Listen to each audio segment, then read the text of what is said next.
Okay बडी, good morning. करें start? चलिए, तो मुझे जैसे मैंने बोला बुक चाहिए अच्छी तरह से, एक फ्रेश बुक। मोबाइल फोन्स आपके डेस्क पे रखिए, अभी इंटरनेट बंद करें, जब चालू करना होगा मैं बताऊंगा आपको। करें स्टार्ट। आज हम लोग फाइनेंशियल मैनेजमेंट का सब्जेक्ट शुरू करने वाले हैं, और इनिशियली मुझे एक दो दिन बहुत सारे कॉन्सेप्ट बिल्ड करने हैं। एक बार वो हो जाए फिर ऑब्वियसली कॉस्ट की तरह I will also start one chapter इसमें भी।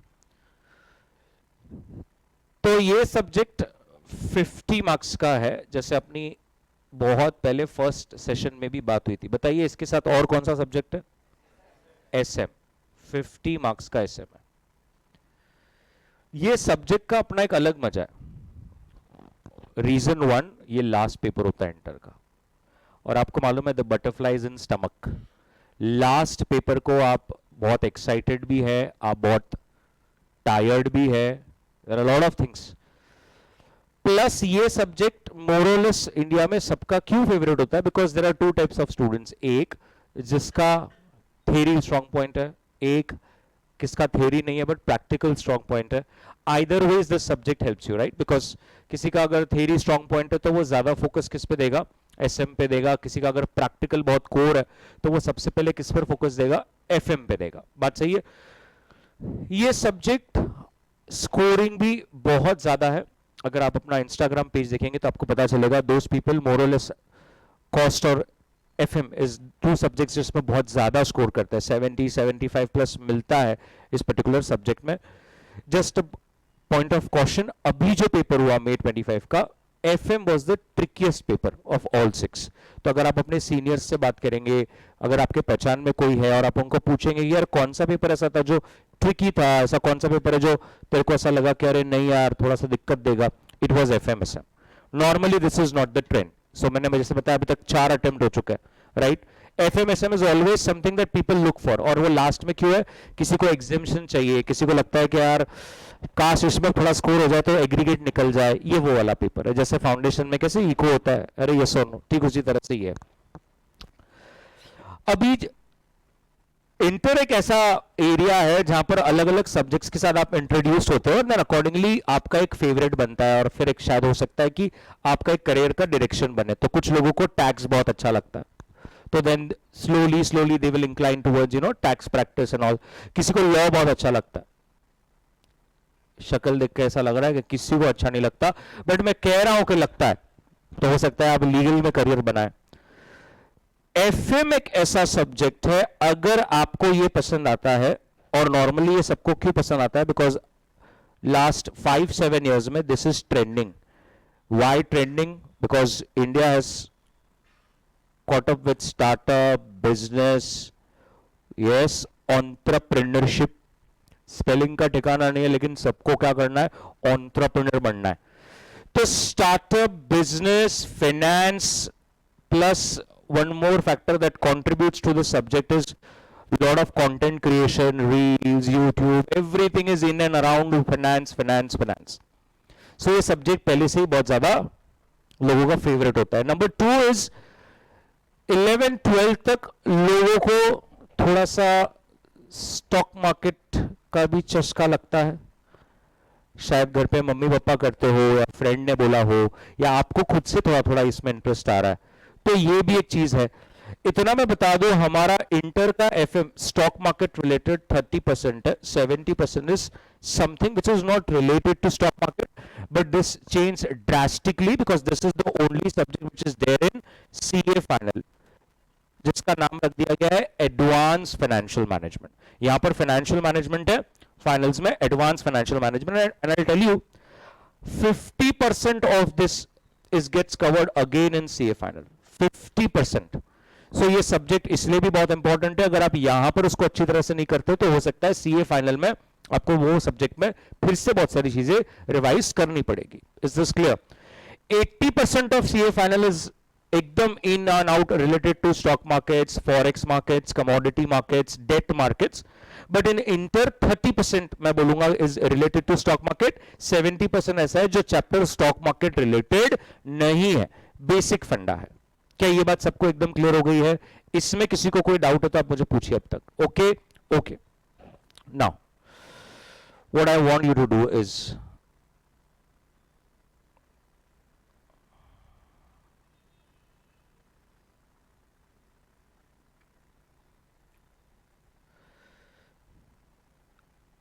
finance, and there is a word management. So I will not be asking much about the word finance because ये ज्ञान आपने 11, 12 OCSP में बहुत बार कर रखा है. We'll focus on the word finance.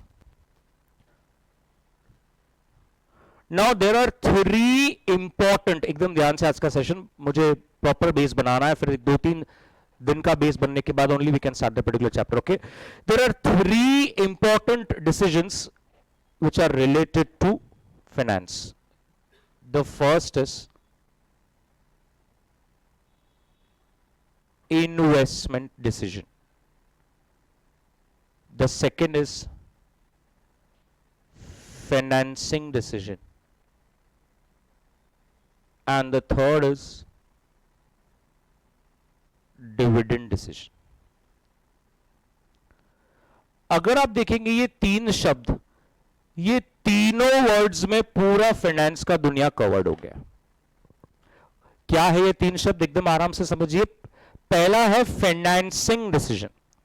Financing decision एक ही ऐसा डिसीजन है जो कि सबसे इंपॉर्टेंट और सारे डिसीजंस को सपोर्ट करता है. फाइनेंस डिसीजन का सिंपल हिंदी में शब्द है पैसा कहां से लाएगा. करेक्ट. आपको मालूम है कंपनीज में अलग अलग पोजीशन होती है. एज ए चार्टर्ड अकाउंटेंट हम कौन सी पोजीशन की तरफ एम कर रहे हैं अगर आप कॉर्पोरेट में जाना चाहते हैं तो? CFO, right. We are not here to become CEOs. CEO भी बन सकता है. CA बनने के बाद MBA वगैरह कर लेने का फिर एकदम अच्छी तरह से तो शायद हो सकता है पूरी कंपनी का एग्जीक्यूशन आपके हाथ में आ जाए. But basically we are aiming in corporate world to become CFO, right, finance officer. और ये CFO का सबसे इंपॉर्टेंट काम होता है फाइनेंसिंग. पैसा कहां से लाएगा? क्योंकि जो CEO है और जो ओनर है उसके तो दिमाग में बस आइडियाज ही आ रहे हैं. डियर रिस्पेक्टेड अदानी जी, बस उनके दिमाग में आता है अब सीमेंट का धंधा करने का है, अब पेंट का धंधा करने का है. यस, अगर आप देख रहे हैं अभी रिसेंट लास्ट 4 साल में अभी हॉस्पिटल खोलने का है, अभी उनको होटल खोलने का है, अभी मुंबई में धारावी प्रोजेक्ट पूरा लिया, रियल एस्टेट्स में घुसने का है. उनको तो क्या है, बस बिजनेस करने का है. बिजनेस करने के लिए पैसा कौन लाएगा? पैसे का अरेंजमेंट कौन करेगा? CFO. CFO is the person who will handle your financing aspect, my friends. Is this clear? Now, financing aspect is 3 things. अभी आप ये डायग्राम कुछ भी मत बनाना, बाद में बनाना. Leverage, cost of capital and capital structure. This is the chapter 1 that I will be starting soon. Leverage का मतलब क्या है? क्या आप मुझे बता सकते हो? What is leverage? ऐसे ही सिंपल leverage. किसी को कुछ पता है इंग्लिश में leverage का मतलब क्या होता है? Anybody? मैंने leverage लिया. Anybody? I hope सब लोग इंग्लिश मीडियम, right? झाड़ा खाली शाड़ा. नो. What is leverage? किसी को कोई आइडिया नहीं. लेवरेज लिया. Yes ma'am, want to try मतलब क्या पे उठक बैठक जैसा कुछ है ही नहीं. Yes ma'am. मदद लिया. लेवरेज लिया मतलब मदद लिया. ओके. और किसी का कुछ? तो हमें अगर फ्रेंड को मैसेज करना है तो हम बोलेंगे आई वांट योर लेवरेज. ऐसा कुछ नहीं. Think leverage, risk. Risk, leverage is risk. Finance की दुनिया में leverage is risk. कौन सा रिस्क? रिस्क तो कितने सारे हैं.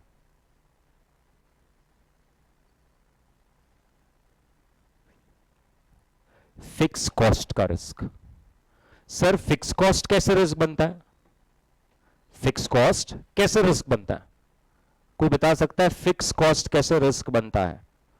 आप नए नए सीए बने, पप्पा को बोला पप्पा मेरे को प्रैक्टिस करना है, पप्पा ने बोला done.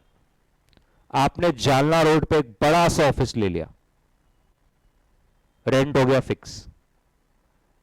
Is that a risk? Is that a risk? What is the risk in that? Client ही नहीं आया तो क्या करेंगे? आपने ऑफिस रेंट पे ले लिया, 4 लोगों को काम पे रख दिया, अब आपका फिक्स कॉस्ट शुरू हो गया। क्या फिक्स कॉस्ट शुरू हो गया? Salaries, rent, maintenance. And what if there is no revenue? That's a risk. To mitigate that risk what we do? To mitigate that risk what we do कि भाई अपन अपना आप भी ऑफिस खुद से नहीं लेंगे, किसी के ऑफिस में जाके पहले कुछ साल काम करेंगे, पहले नेटवर्किंग करेंगे, नाम बनाएंगे, गुडविल बनाएंगे, फिर करेंगे। तो एक रिस्क जो इंसान लेता है वो होता है fix operating cost. Fix operating cost का एग्जाम्पल मैंने आपको दिया, रेंट, सैलरी। कितने एक्सटेंड तक करना चाहिए? ये एक रिस्क है। आपको मजाक लग रहा है रेंट और सैलरी क्या है? Think from a big global house, they have 2 lakh employees.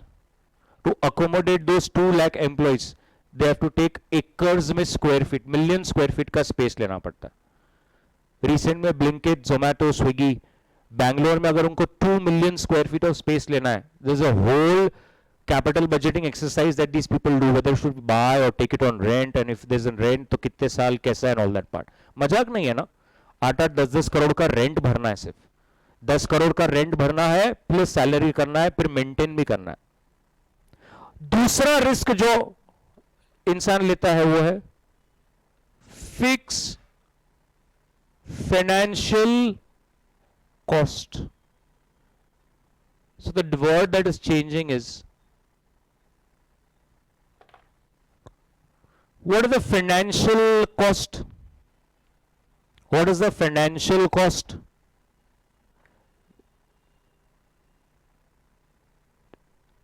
Finance तब होता है जब हमने किसी से पैसे लिए हो।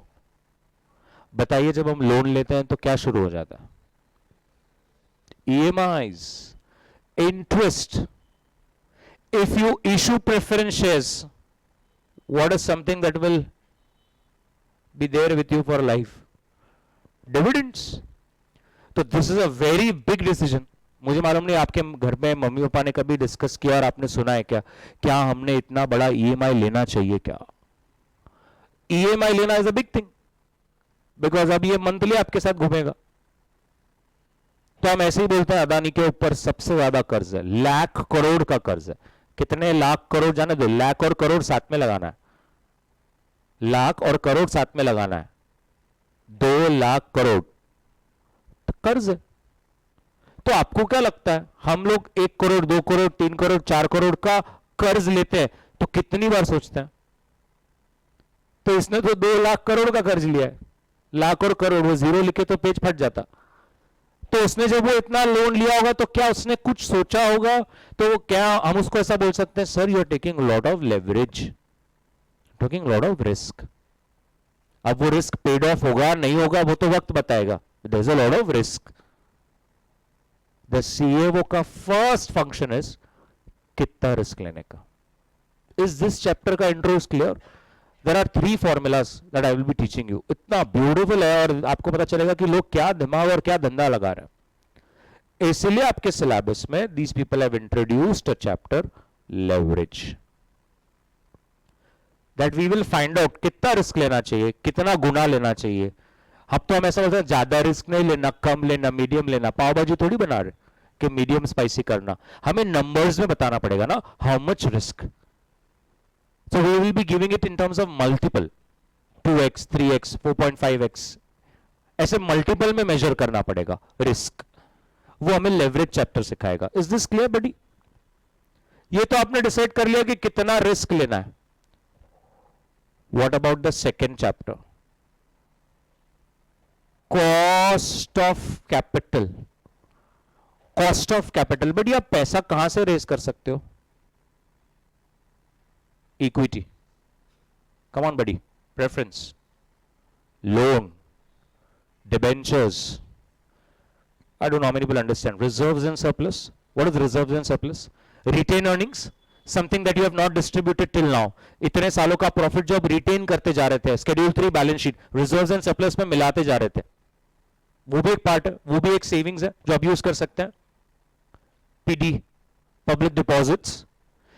इतना अलग अलग जगह से पैसा लेके रख सकते हैं, लेकिन आपको नहीं लगता what is the cost? What is the cost if Mr. A clearly directs the CFO of the company, मेरे को कैसे भी करके 500 करोड़ चाहिए. It is the CFO has to state कहां से पैसा लाएगा. CFO ने बोला सर अपन ने एक काम करेंगे, प्रेफरेंस शेयर से लाएगा. आपको नहीं लगता सबसे पहले वो क्या पूछेगा? What is the cost?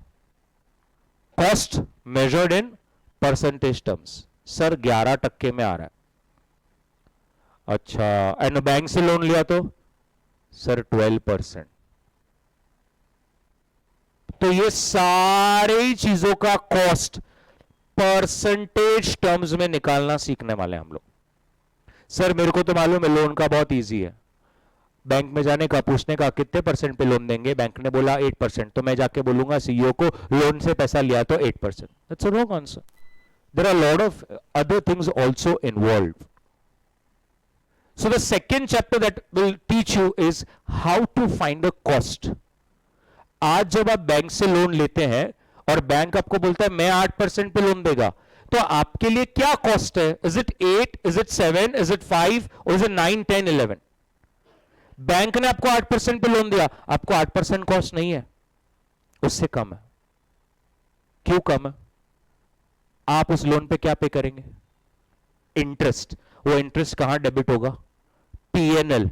जब पीएनएल में इंटरेस्ट डेबिट होगा तो प्रॉफिट कम होगा. प्रॉफिट कम होगा तो टैक्स कम भरने को आएगा. अगर आपका दिमाग अच्छा चलता है, बचपन में 2 बादाम डेली लिए, 10 लाख का अगर मेरा प्रॉफिट है और 30%, 10 लाख का मेरा प्रॉफिट है और 30% अगर मेरे को टैक्स भरने को आता है, तो मुझे कितना टैक्स भरना पड़ेगा? 3 लाख रुपए. 10 लाख पर 30% 3 लाख. एग्जाम्पल 2, 10 लाख का प्रॉफिट है लेकिन मैंने लोन ले रखा है जिसके ऊपर मुझे 5 लाख का ब्याज देना पड़ता है. तो 10 लाख माइनस 5 लाख, अब तो मेरा प्रॉफिट 5 ही लाख है. अब मुझे टैक्स कितना भरना है? 5 लाख पे 30%, विच कम्स टू, आपने देखा पहले आप कितना टैक्स भर रहे थे? 3. अभी कितना भर रहे? क्या आपका टैक्स आउटफ्लो 1.5 लाख से बच गया? वो सेविंग को कंसिडर करेगा. वो सेविंग भी हमें सिखाया जाएगा कि कैसे कंसिडर की जाती है. Is this clear everybody? So cost of capital is the second important chapter that we have to understand. Any guesses कौन सा particular source will result into a higher cost? क्या लगता है? ऐसे ही जनरल आपने ये सब सुना है, equity, preference, loan, debenture, reserves. I don't know whether you have heard about public deposits. If not, forget about public deposits. इसमें से सबसे महंगा क्या है? महंगा कि यार इधर से रेस करेगा ना तो सबसे महंगा लगेगा अपने को. क्या लगता है आपको? So that I understand what is your thought process. क्या है? डिबेंचर. यस मैम, यहाँ पर डिबेंचर, यू से डिबेंचर सबसे कॉस्टली है, वो आप सबसे ज्यादा कॉस्टली. ओके. फिक्स इंटरेस्ट देना ही पड़ता है. ओके. फिक्स इंटरेस्ट देना ही पड़ता है तो वो बहुत रिस्की हो जाएगा. वो तो लेवरेज बताएगा आपको क्या करना है. इसमें महंगा क्या लगता है आपको सबसे ज्यादा महंगा? Anybody with a different answer? Equity. क्यों? इक्विटी सबसे costly. That's a correct answer. Sir but equity तो अपना हुआ ना. अपना हुआ तो कैसे कॉस्टली हुआ? सबसे ज्यादा बिजनेस से अपेक्षा किसको होती है? कभी आपको बैंक ने ऐसा फोन किया, क्या प्रॉफिट कमाया यार तूने, एक काम कर अभी 8% नहीं तेरे को 15% देना ही पड़ेगा. करता है कैसा बैंक? बैंक का बोलता है कितना भी कमा मेरे को मेरा 8% चाहिए. इक्विटी मतलब अपना पैसा. अपने पैसों का सबसे ज्यादा कॉस्ट होता है. मुझे बताइए, आपको 11th-12th में आपकी टीचर ने इतना तो बताया होगा कि अगर कंपनी डूबा तो लास्ट में पैसा किसको मिलेगा? इक्विटी शेयर होल्डर्स को। मतलब उनको मिलने के चांसेस शायद बहुत कम है। Higher the risk higher the return, ऐसा कहीं तो भी सुना है मैंने। रिस्क है तो इसके ऐसा कुछ तो भी है ना, higher the risk higher the return, right? अरे यस और no? But I hope you understand this statement. Risk है तो रिटर्न तो लगेगा ना, higher the risk higher the return. This statement has to be taken into consideration by understanding two risk, systematic and unsystematic. क्या सबने ये सुना है क्या? क्या सबने ये सुना है क्या, higher the risk higher the return? ये सबने सुना है and everybody agrees. Window open करो यार, लाइट चला गया शायद। Higher the risk higher the return, क्या सबने सुना है ये वाला स्टेटमेंट? सबने सुना है कि ज्यादा रिस्क है तो रिटर्न भी ज्यादा ही लगेगा। तो एक काम करता है, सुनो ना, आज के बाद मेरे साथ सब चलो ऊपर, बिल्डिंग ऊपर से कूद जाता है। रिस्क है ना, रिस्क है कि नहीं है? रिटर्न भी बहुत मिलेगा। या वो ट्रेन आ रहा है, हम रेलवे ट्रैक्स पे खड़े हो जाते हैं। आज के बाद किसी ने ऐसा बोला higher the risk higher the return, तो तुरंत उसका हाथ पकड़ के क्रांति चौक पे खड़े हो जाना है कि यहां तो रिस्क ही रिस्क है, तो रिटर्न ज्यादा मिलेगा कि नहीं मिलेगा? कि जीरो मिलेगा, कि सीधा भगवान मिलेगा? तो इधर तो नहीं दिख रहा है ऐसा। तो फिर इसका मतलब क्या हुआ?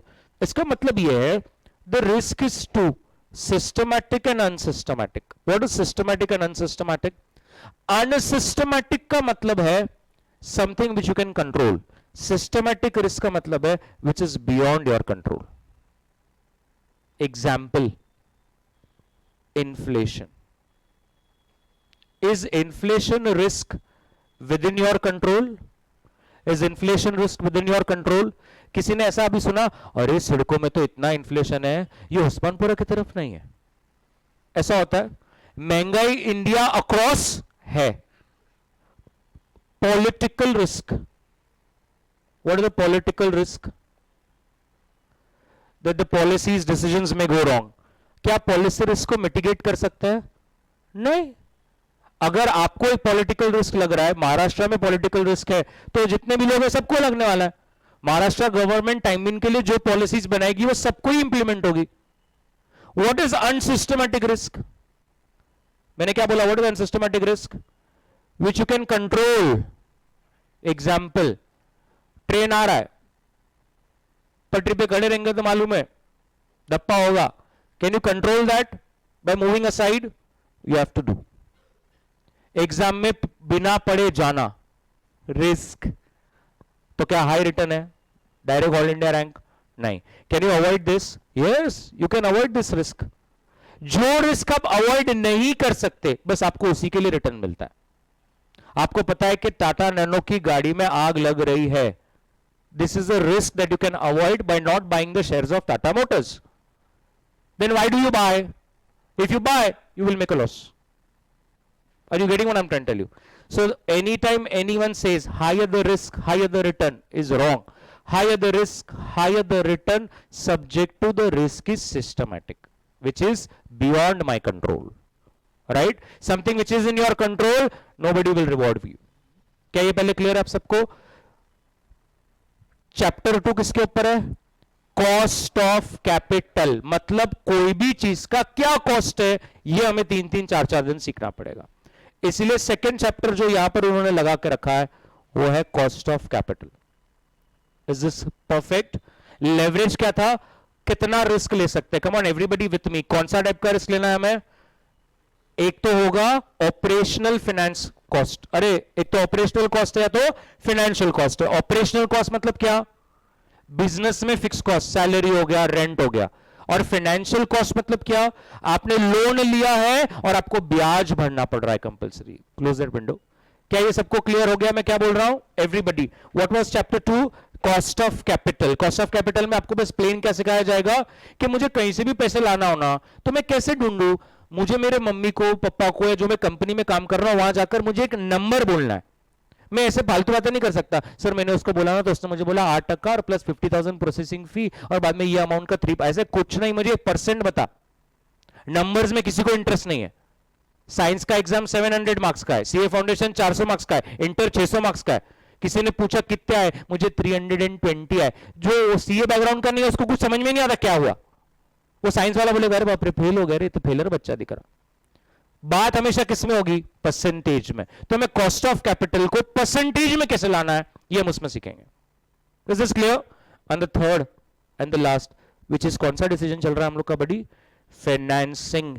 हम ये फाइनेंसिंग में 3 चैप्टर सीखने वाले हैं। कौन से 3 है? थर्ड क्या है? Capital structure. इसे मालूम है क्या है? अगर आपको 2 करोड़ चाहिए, can you understand the meaning of the word capital structure? मतलब 2 करोड़ में क्या प्रपोर्शन इक्विटी रहेगा, क्या प्रपोर्शन डेट रहेगा, क्या प्रपोर्शन प्रेफरेंशियल रहेगा। सर प्रपोर्शन भी मैटर करता है बहुत। मतलब वो आपको 3 ऑप्शन देंगे। ऑप्शन 1 2 करोड़ पूरा equity, option 2 50% equity 50% debt, option 3 30% equity 40% debt 20% preference. आपको बताना है which is best, in which combination I should raise the funds. Very important when you take a home loan. अगर आपके मम्मी पापा ने कोई loan लिया है, घर पे ऐसा डिस्कस होता है 2 करोड़ का घर है, अपन अपना कितना डालेंगे और बैंक लोन कितना लेंगे। होता है कि नहीं? छोटी छोटी बात है। मम्मी पापा बोल रहे अपने पास एक 10-20 लाख है, 20 लाख अपन अपना लेंगे और बाकी का लोन लेंगे। फिर कोई कहता है नहीं रे फिर बहुत ब्याज नहीं हो जाएगा, एक काम करते हैं 40 लाख अपना लेंगे, एक एफडी तोड़ के अपना पैसा 40 लाख करेंगे और बाकी का बैंक से लेंगे। इसका भी एक मैथमेटिकल फॉर्मूला है कि कौन से प्रपोर्शन में आप लगाओ तो आपको फायदा होगा। क्या ये बात आपके भेजे में गई? So there are 3 things that you have to understand in a financing decision. Number 1, how much risk. Number 2, what is the cost if I raise funds through various sources in percentage term. And number 3, in what proportion I should raise. Are you getting this? It can happen that a CFO उस company के owner को बोले sir 50% equity 50% date. वो company का owner बोले क्यों 50-50? बस 50-50। तो इक्विटी का क्या कॉस्ट है? 17% और डेट का 14%। अरे तो फिर डेट तो सस्ता है ना, तो 100% डेट ही ले ले। नहीं, 50-50 लेना। Will make sense. There are some calculations involved. ये जो सीए कर रहा है उसको भी पता होता है। तो सामने वाले आपसे कंसल्टिंग लेते हैं। कौन आता है? बिल्डर्स। अपने को है ना बिड वेबपेज पे ना 40 करोड़ का प्रोजेक्ट डालने का है, पैसा कहां से रेस करूं? It is you who will answer. And फिर मैं कौन से प्रपोर्शन में रेस करूं? It is again you who will answer. Are you getting what I am trying to tell you? There are 3 important decisions, 3 chapters. इसलिए यहां पर 3rd chapter का नाम क्या दिख रहा है आपको मालूम है? Can you see this? Capital structure. Sorted? तो ये 3 chapter will work in sync. जब मैं लेवरेज शुरू करूंगा उसके बाद I have to take cost, उसके बाद I have to take capital structure. But क्या ये आपको मालूम पड़ा ये तीनों किसके ऊपर है? मैं लिखवाऊंगा सारी चीजें, बट ये तीनों कौन से डिसीजन के ऊपर है? फाइनेंसिंग। मेन डिसीजन अगर किसी सीएफओ का, तो फाइनेंस, पैसा कैसा लाएगा। आप बिग 4 में काम कीजिए, सीए में आर्टिकलशिप कीजिए, फिर आप सीए बनिए, फिर आप manager, senior manager, executive director. The day you become partner, आपको क्या लगता है बिग 4 में पार्टनर का क्या काम है? साइन थोड़ी करने का है, काम थोड़ी करने का है, बिलिंग करना है। बिलिंग करना है मतलब क्या? क्लाइंट्स लाना है। नेटवर्किंग करो, क्लाइंट्स लेकर आओ। आपका सैलरी 1 करोड़ है, वो बोलेंगे मुझे कैसे भी एनुअली 5 करोड़ का बिलिंग चाहिए। आपको करना है, वो कैसे करेंगे? किसको भी करो, किधर भी जाओ, रास्ते पे घूमो, ए तुम्हारा ऑडिट करो क्या? मैं प्लीज प्लीज करो, आपको जो कर रहा है करो। Financing is the key. Are you getting what I am trying to tell you? The day you are sorted with your financing, buddy, the day you are sorted with your financing, don't you think the important decision is, this is a killer यार। अब मैं थोड़ा finance में ज्यादा हूं और मेरे को ज्यादा इसलिए हो सकता है मुझे ज्यादा अच्छा लग रहा हो। इंडिया में कितने ऐसे लोग हैं जिनके पास पैसा है बट पता नहीं किधर इन्वेस्ट करने का। I have done CFA, but India में सीएफए क्यों नहीं चलता? सीए क्यों चलता है? मुझे तो डर लग रहा है। आपको ये पता है सीएफए का क्या काम है? आजकल ये भी बहुत चल रहा है, सीएफए करना है सर, मुझे सीएफए करना है। What is the full form? Chartered financial analyst. वो क्या काम करता है और वो नहीं पता। वो सीएफए सुना आजकल बहुत चल रहा है, सीएफए करो तो अच्छे रिश्ते आते। Oh, what is the work of a CFA? To manage money. If there is a client which says I have 500 CR, you will manage where to invest: equity, debt, gold, silver, aluminum, kanda, bateta, haldi, cotton. It is you who will decide where to invest. सीधे वो काम है.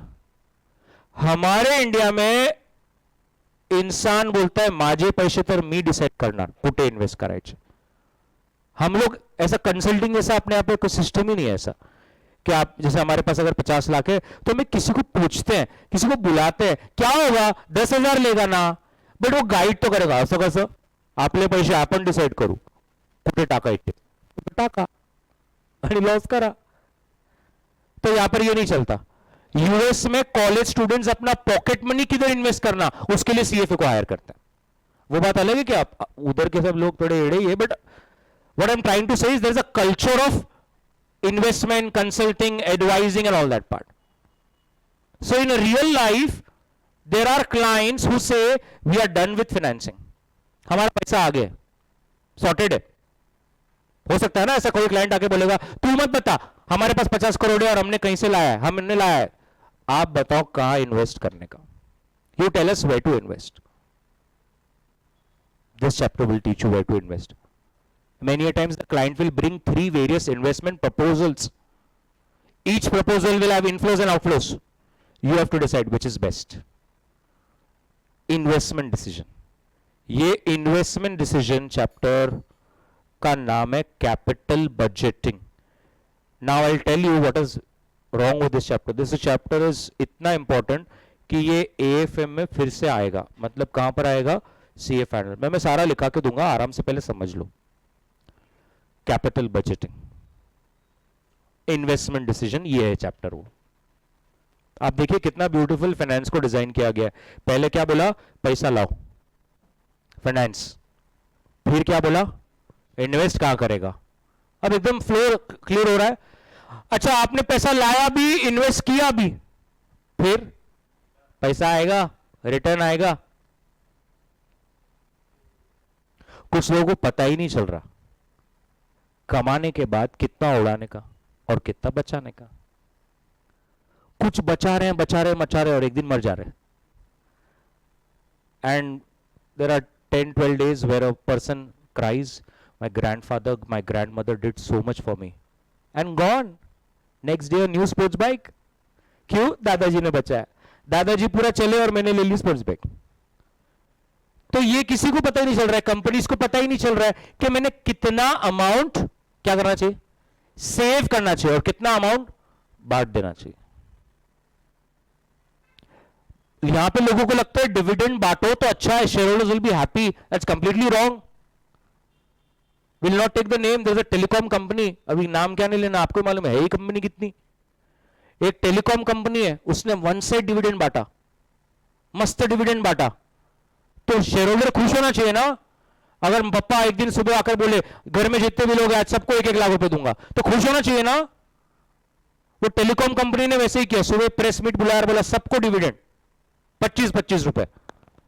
वो announcement के बाद share price ऐसा हो गया. लोग ऐसा सोच रहे हैं ऐसा कैसा, वो कंपनी बोल रही मैं तो सबको डिविडेंड बांटा, शेयर प्राइस नीचे जा रहा है. शेयर होल्डर्स वर एंग्री. वाई शेयर होल्डर्स वर एंग्री? शेयर होल्डर्स बोले तेरे में अक्कल है, तू डिविडेंड बांट रहा है, तेरे को पैसा बचाना चाहिए. सामने जियो फुल स्पीड अंदर पेनिट्रेट हो रहा है, 4 साल में तेरे को वाइप आउट कर देगा. You should have a strong cash with you. Future में टावर लगाने का है, लाइसेंस खरीदने का है, ये डिविडेंड बांट रहा. तो जो लॉन्ग टर्म इन्वेस्टर्स है they are unhappy.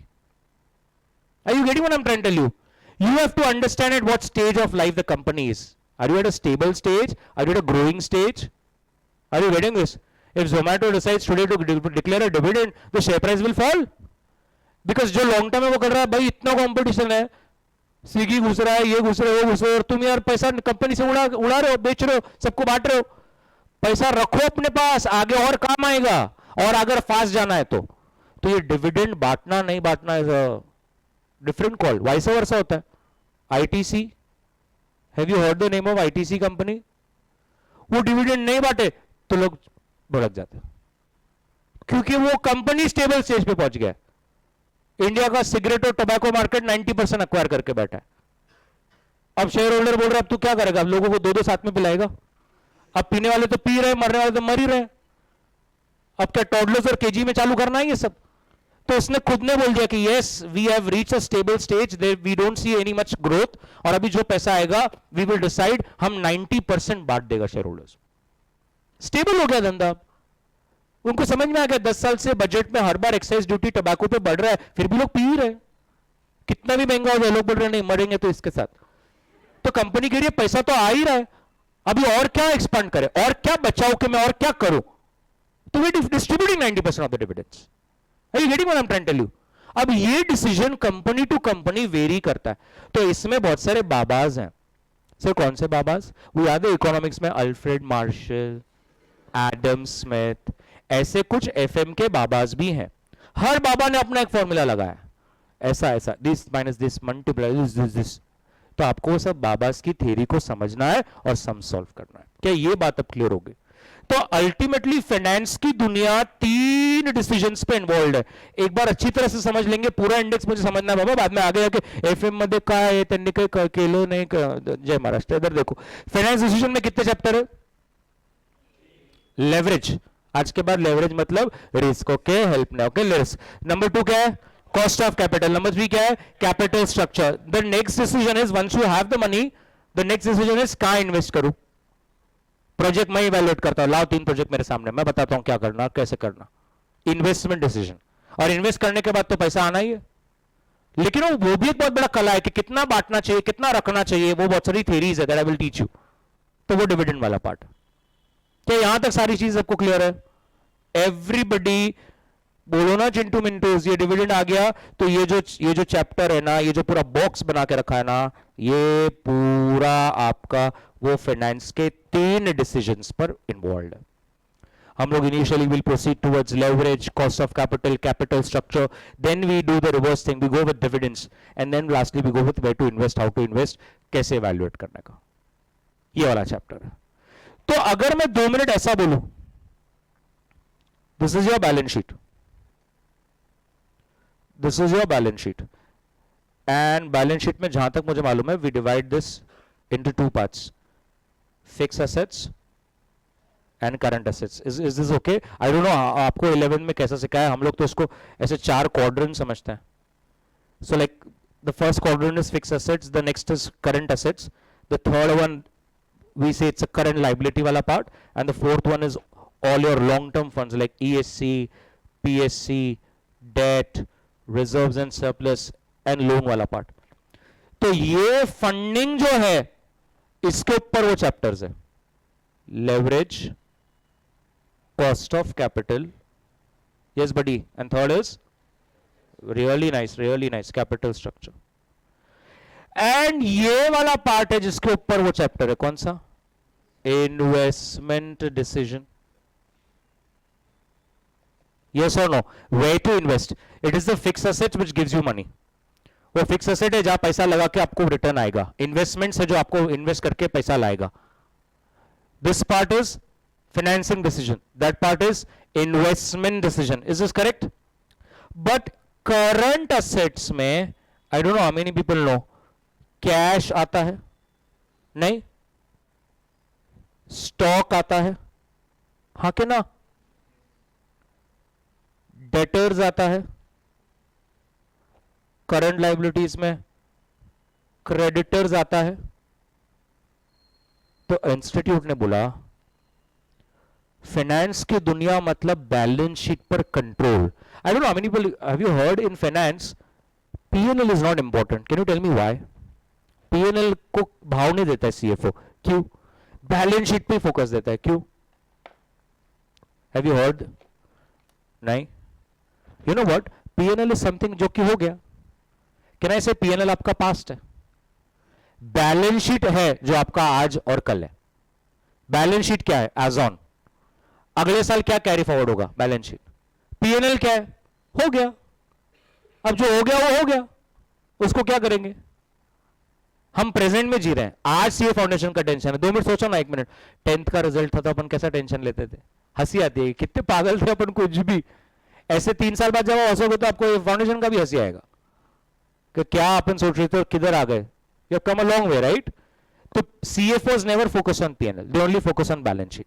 They know P&L is something that is done, हो गया. वो इनकम आना था आ गया, एक्सपेंस आना था आ गया, ये प्रॉफिट है, ये आज मेरा प्रेजेंट है, और ये बैलेंस शीट है जो मुझे यहां से आगे लेकर जाना. तो अब इंस्टीट्यूट ने बोला क्यों ना हम एक काम करें. फिक्स असेट पे तो हमने उनको एक चैप्टर बना के दिया, इन्वेस्टमेंट डिसीजन. लाइबिलिटीज पे मैंने 3 चैप्टर बना के दिए, लेवरेज, कॉस्ट ऑफ कैपिटल और capital structure. Now what if we teach a chapter specifically on debtors. Sir debtor पे चैप्टर, बाप रे ये क्या हो रहा है, एक एक पे चैप्टर अगर बनते जाए तो किधर हो जाएगा. यस, डेटर्स पे एक चैप्टर, डेटर्स पे एक चैप्टर है. चैप्टर का नाम क्या है?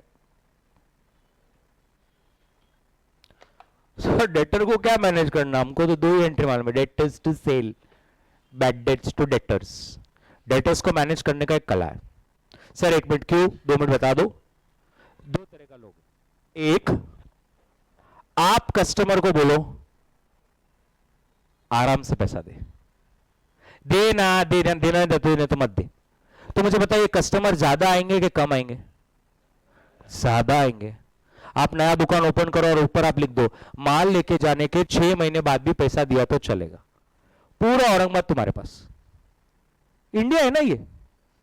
तो सेल वन साइड. लेकिन मुझे बताइए बैड डेट्स का चांसेस ज्यादा है कि कम? फॉलोअप ज्यादा लेना पड़ेगा कि कम? ज्यादा लेना पड़ेगा. Vice versa. बाजू में एक दुकान है, उधर ऊपर लिखा हुआ है नो क्रेडिट ओनली कैश, तो ज्यादा सेल होगा कि कम? लेकिन फिर खर्चे, no bad debts, no discounts, no follow up, no admin cost, which is good, which is good. Shop number 1 के shop number 2? 2. My god, promise. इसका नंबर ले लो, आज ही ले लो इससे. शॉप नंबर 1 या shop number 2? Moral of the story, we are nobody to decide ना. यही अपने को चैप्टर में करने का. चैप्टर में they will give you 4 scenarios. Mister A का स्कीम ऐसा है, मिस्टर बी का स्कीम ऐसा है, मिस्टर सी का स्कीम ऐसा है, मिस्टर डी का स्कीम ऐसा है. आप बताओ कौन सा अच्छा है.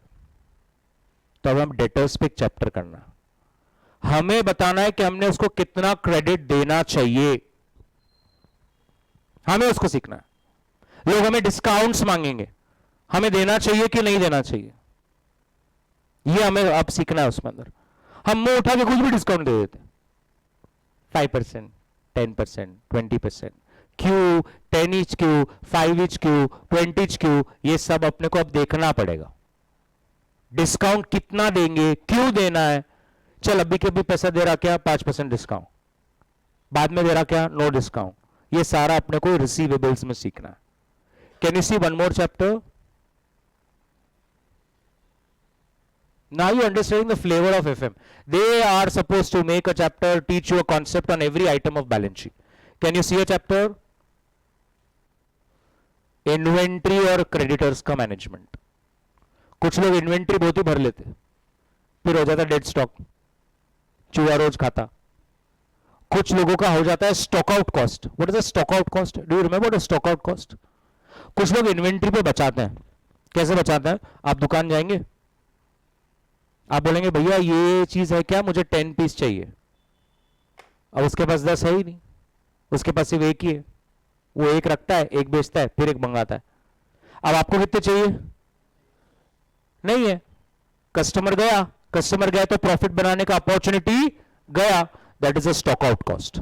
स्टॉक आउट कॉस्ट मतलब कस्टमर आया था, प्रॉफिट मिल रहा था, आपके पास माल नहीं था, चला गया, तो एक आपको स्टॉक आउट कॉस्ट लगेगा. नहीं तो माल भरो बहुत सारा, लेकिन बहुत सारा माल भरेगा तो हो सकता है कस्टमर ना आए, फिर आप अकेले अकेले खेल रहे, खुद ही अपना हाइड एंड सीक खोल के खुद ही खा रहे, फिर वो भी एक ट्रबल है. तो अभी कितना स्टॉक भरूं, कहां तक भरूं, ये सब हम वहां सीखेंगे. क्रेडिटर्स, पेबल्स, उसमें अपने को किसी को चुकाना है तो अपने को उसको कैसे स्कीम्स देने के, अलग अलग स्कीम कि वो अपना सुन ले, समझ ले, वो सब वहां सीखना. और फिर एक चैप्टर आता है जो कहता है एक साथ पूरा वर्किंग कैपिटल को कैसे मैनेज करेंगे। पूरा वर्किंग कैपिटल मतलब बड़ी बताइए क्या क्या आ गया उसके अंदर। I don't know how many people understand what is working capital. Anybody? Working capital का फॉर्मूला, वर्किंग कैपिटल का फॉर्मूला एनीबडी? वर्किंग कैपिटल का formula no, current asset minus current liabilities, right. Net current asset मतलब working capital, current asset minus current liability, मतलब ये सारा एक साथ कैसे मैनेज करेंगे, करेक्ट। एंड लास्ट में there is a chapter which is ratio. Now I don't know how many people here are from CBSE background, या सीबीएसई अगर है तो आपको 12th में एक बहुत बड़े लेवल पर चैप्टर था रेशोज, बहुत सारे रेशोज फॉर्मूलाज हैं उसके अंदर। और अगर आप स्टेट बोर्ड से हैं तो भी लास्ट में एक अकाउंट्स में छोटा सा चैप्टर होता है रेशोज, 4-5 रेशो होते थे क्या, current ratio, acid ratio, liquid ratio. कितने लोगों ने सुने हैं, पढ़े हैं? Can you just raise your hands? 1। बापरे ये कैसे हो रहा है भाई, लोग बोल रहे हैं आपली 12वीं कक्षा झाली कि नहीं। 5-6 लोगों को बताया कि रेशो नाम का भी चैप्टर था छोटा सा, कि नहीं था ऐसा, मुझे मालूम है कि नहीं है मैम 12th में है। तो कितने फॉर्मूलाज थे उसमें? अरे वाह कितना सत्य है इसका, 12th में था ही नहीं। ये बोल रहे था, तू बोल रहा है नहीं था। स्टेट बोर्ड में भी 2-4 बोर्ड है क्या?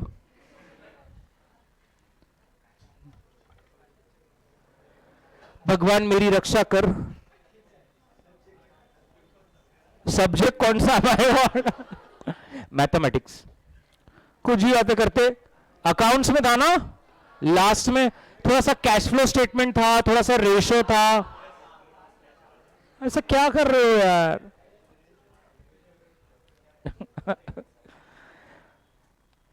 जाने दीजिए, मुझे क्या, मेरे को तो आपको डराना ही है। तो यहां पर अपने को 44 फॉर्मूलाज है। हाँ तो डराना है ना, 44 फॉर्मूलाज है, 4 4 44। इतना मजा आता है, एक दिन तो सिर्फ आप आएंगे और 44 फॉर्मूलाज लिख के चले जाएंगे, टाइम ही नहीं बचता ना। 44 फॉर्मूलाज बहुत ज्यादा रहता है। राहुल आएगा आपको लिखाएगा, don't worry we have premium services also, you can subscribe, bell बजाओ तो हमारा स्टाफ आके लिख के देता है। मजाक कर रहा है ये सब का, कुछ भी क्या, हॉटस्टार चल रहा है यहाँ पे। ये क्लियर है सबको? एवरीबडी इसके अंदर 44 क्या है, फॉर्मूलाज है, अपने को सीखना है, सीखेंगे, नथिंग टू वरी। और ये जो ऊपर के 2 चैप्टर है ये थ्योरी चैप्टर। कितने लोगों ने सुना है एडीआर जीडीआर? सुना है? मैं नहीं पूछूंगा आपको उसके अंदर क्या है, सिर्फ सुना है क्या एडीआर जीडीआर? नहीं सर, क्या full form? That's a correct answer sir. And GDR is global deposit receipt. ऐसे 52 अलग अलग इंस्ट्रूमेंट्स है, थ्योरी चैप्टर है, जो अपने को इसमें सीखना है। हम 52 अलग अलग तरीकों से पैसे ला सकते हैं। ADR GDR is one of them. There is FCCB. Have you heard about FCCB? Foreign Convertible Currency Bonds. FCEB, ECB, ABCD, ये 52 टाइप्स है, नथिंग टू वरी। ये 52 टाइप्स है जो हम इसमें सीखने वाले हैं। ओके, तो that is your FM. FM is based on 3 decisions बड़ी। कितने? 3 डिसीजंस है। एक बार मुझे सिर्फ एक इंट्रो करना है, फिर अपन थोड़ा सा लिखते हैं, फिर मैं अभी वो ऐप पे आना चालू करता हूं। पहले मेरे को बताइए 3 डिसीजन से पूरा FM चलने वाला है। पहला मैं कौन सा डिसीजन चालू करने वाला है? फाइनेंस। फाइनेंस में कौन सा? लेवरेज, कॉस्ट ऑफ कैपिटल और कैपिटल स्ट्रक्चर। फिर पैसा आ गया तो क्या करेगा? इन्वेस्ट, तो इन्वेस्टमेंट, कैपिटल, बजटिंग। फिर इन्वेस्ट करेगा तो पैसा आएगा, डिविडेंड। डिविडेंड एक बार ये तीनों हो गया तो will directly focus towards balance sheet का current asset and current liability वाला पार्ट। तो there is a chapter on debtor, there is a chapter on cash, there is a chapter on stock, there is a chapter on creditors, and once you done with all the chapters we start with ratio, 44 formulas. और last में फिर हम theory करेंगे, जहां पर मैं बोलता रहूंगा और आप सोते रहेंगे। ओके, क्या ये क्लियर है सबको? यहां तक पूरे चैप्टर वाला पार्ट क्लियर है क्या? तो चलिए थोड़ा सा मुझे जो एक पेज लिखवाना है पहले वो लिख लीजिए ना। सबसे पहले फाइनेंस से 3 एरोज निकालिए मैम, 3 एरोज निकालिए जल्दी से, और ऐसा मुझे बताइए इन्वेस्टमेंट डिसीजन, फाइनेंसिंग डिसीजन और dividend decision. Come on buddy, investment decision, financing decision और डिविडेंड डिसीजन। ये 3 डिसीजन के नाम आपको अच्छी तरह से लिखने हैं.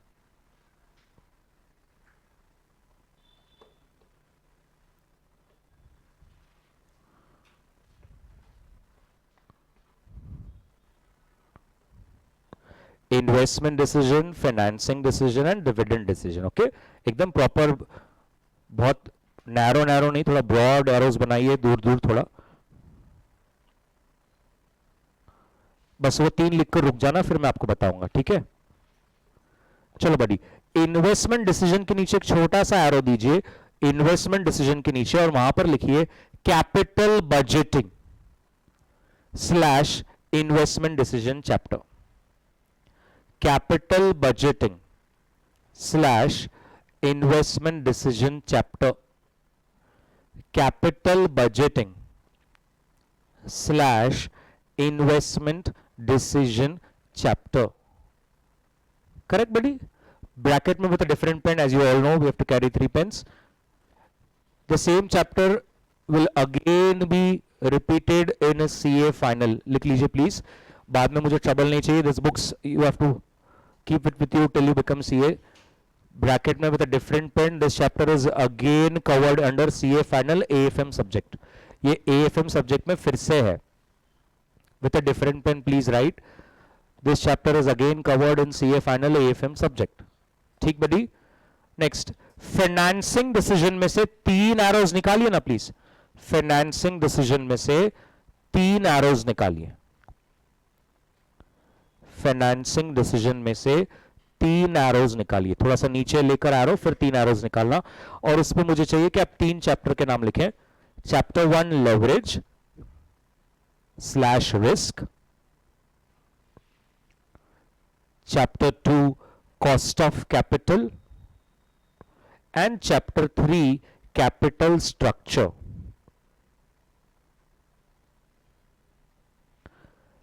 Leverage slash risk, the number 2 is cost of capital and number 3 is capital structure.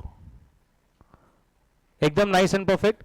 Leverage के bracket में अलग पेन से can you write risk, risk, और उसमें से 2 arrows निकालिए. पहले रिस्क के नीचे ऐसा बताइए फिक्स कॉस्ट, और फिर उसके नीचे 2 एरोज बनाइए fix operating cost and fix financial cost. Fix operating cost and fix financial cost.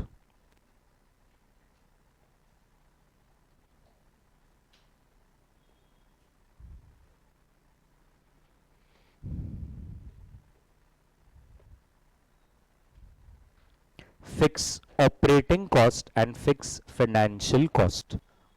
Right buddy? Fix operating को ऐसा हाईलाइट कर दीजिए और उसके 2 एग्जांपल लिख दीजिए, like rent and salary, rent and salary.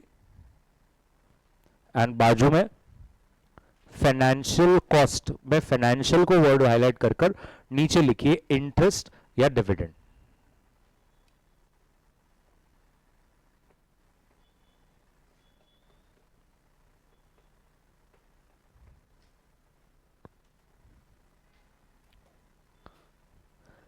जो कॉस्ट ऑफ कैपिटल है उसमें से एक एरो बना दीजिए और ऐसे कुछ ऑप्शंस लिख दीजिए ना, equity, preference, loan, debenture, reserves, public deposits, और उसके बाजू में एक बड़ा क्वेश्चन मार्क डाल दीजिए और बता दीजिए cost in percentage terms.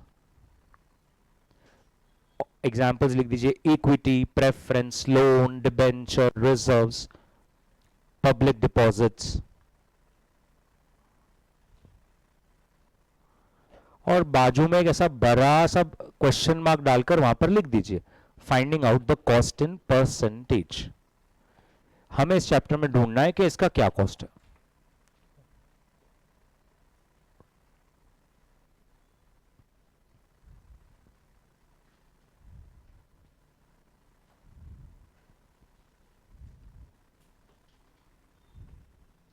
Perfect everybody.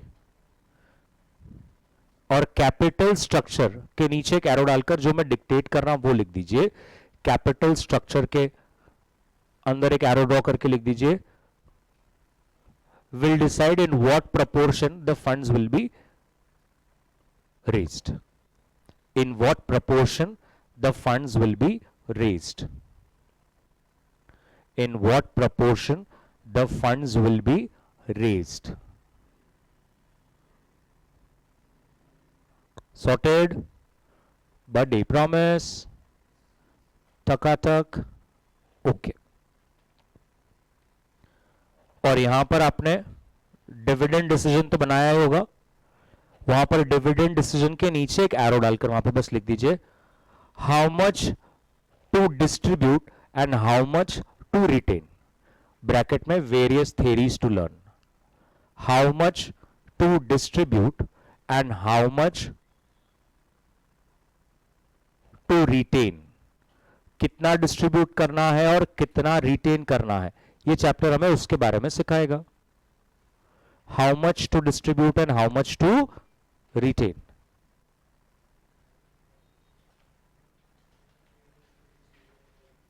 Perfect.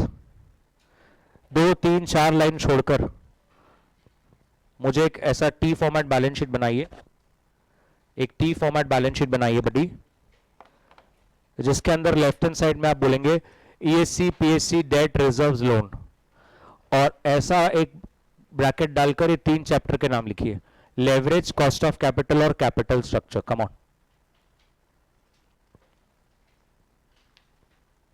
कि ये इसके ऊपर बेस्ड है, ESC PSC debt reserves loan, put a curly bracket और उसमें वहां पर तीनों चैप्टर के नाम लिखिए। बस जितना कह रहा उतना कीजिए, आगे एक्स्ट्रा देख के लिखने मत देना, ओके। सिर्फ लाइबिलिटी साइड में आप पहले लिखिए ESC PSC debt reserves loan, curly bracket डालकर वो तीनों चैप्टर के नाम फिर से लिख दीजिए।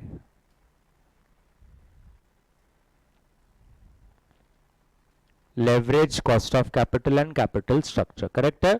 On the right hand side in proper bold letters you can write पूरा फिक्स असेट्स एंड इन्वेस्टमेंट्स, और वहां पर कर्ली ब्रैकेट डालकर लिख दीजिए investment decision, fix assets and investments, fix assets and investments, और वहां पर कर्ली ब्रैकेट डालकर लिख दीजिए investment decision slash capital budgeting, investment decision slash capital budgeting.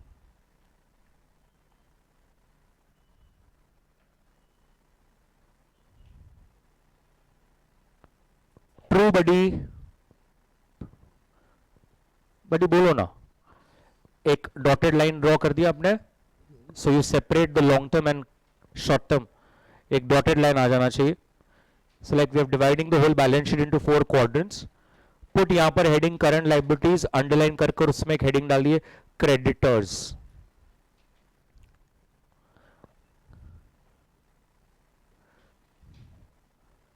Current liabilities,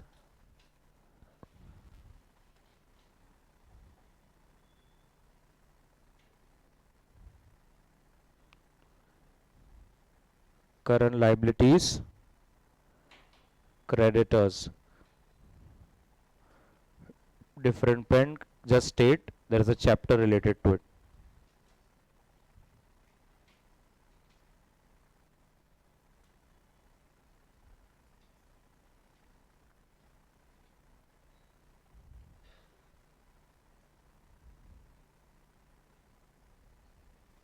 Separate chapter for each item, हर एक आइटम के लिए एक सेपरेट चैप्टर है हमारे पास, बाद में ट्रबल नहीं चाहिए मुझे, इसका वेटेज भी बाद में लगा के देना है। Separate chapter for each item, creditor के लिए एक चैप्टर है, डेटर के लिए एक चैप्टर है, कैश के लिए एक चैप्टर है, स्टॉक के लिए एक चैप्टर है।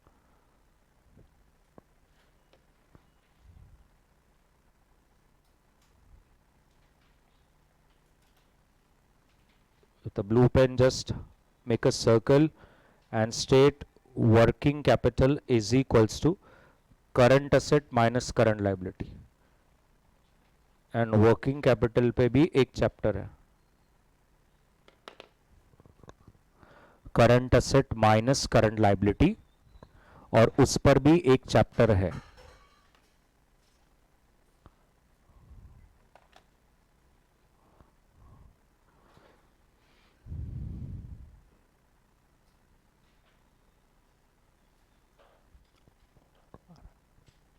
सेजस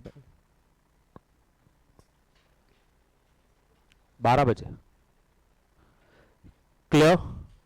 एक लाइन छोड़ के just right at the end of your dividend decision is to be taken. At the end of your dividend decision is to be taken. At the end of your dividend decision is to be taken. Bracket में अलग pen से separate chapter for it. At the end of the your dividend decision is to be taken. Bracket में a separate chapter. Bracket बंद. And we do financial statement analysis. And we do financial statement analysis. And we will conduct a financial statement analysis. Financial statement analysis के bracket में अलग pen से ratio analysis.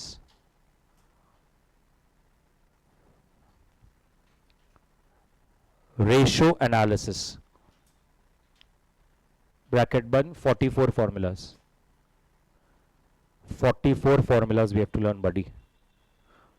बहुत कम है. Last line. Types of financing. Types of financing. Bracket में theory chapter. 10 marks weightage. Bracket बंद. Various ways in which we can raise money. Silent पे डाल दो दादा, उसको बोलो आ रहा हूं. Various ways in which funds can be raised.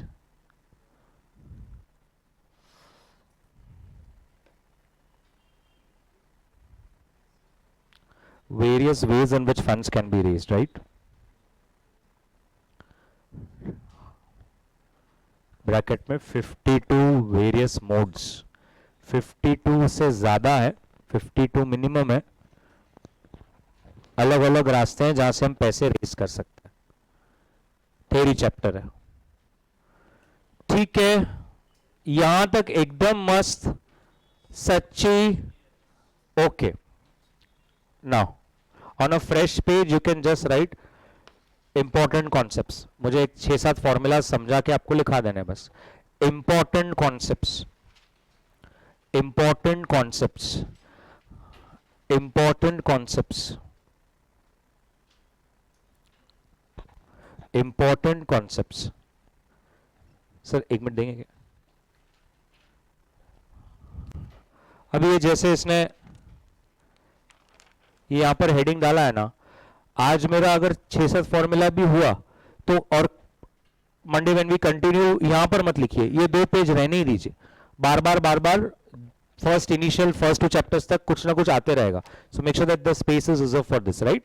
Okay. ना मेरे को यहां पर जानना है कितने लोग का डीमैट अकाउंट या स्टॉक मार्केट में कुछ ना कुछ करते हैं, इंटरेस्ट है या देखते हैं, ट्रैक करते हैं, कुछ ना कुछ अगर एक्टिविटी करते हो. कोई यहां पर ऐसा कोई 1 2 ओनली 2 जिनके मोबाइल में कोई डीमैट अकाउंट या कोई स्टॉक मार्केट का ऐप है?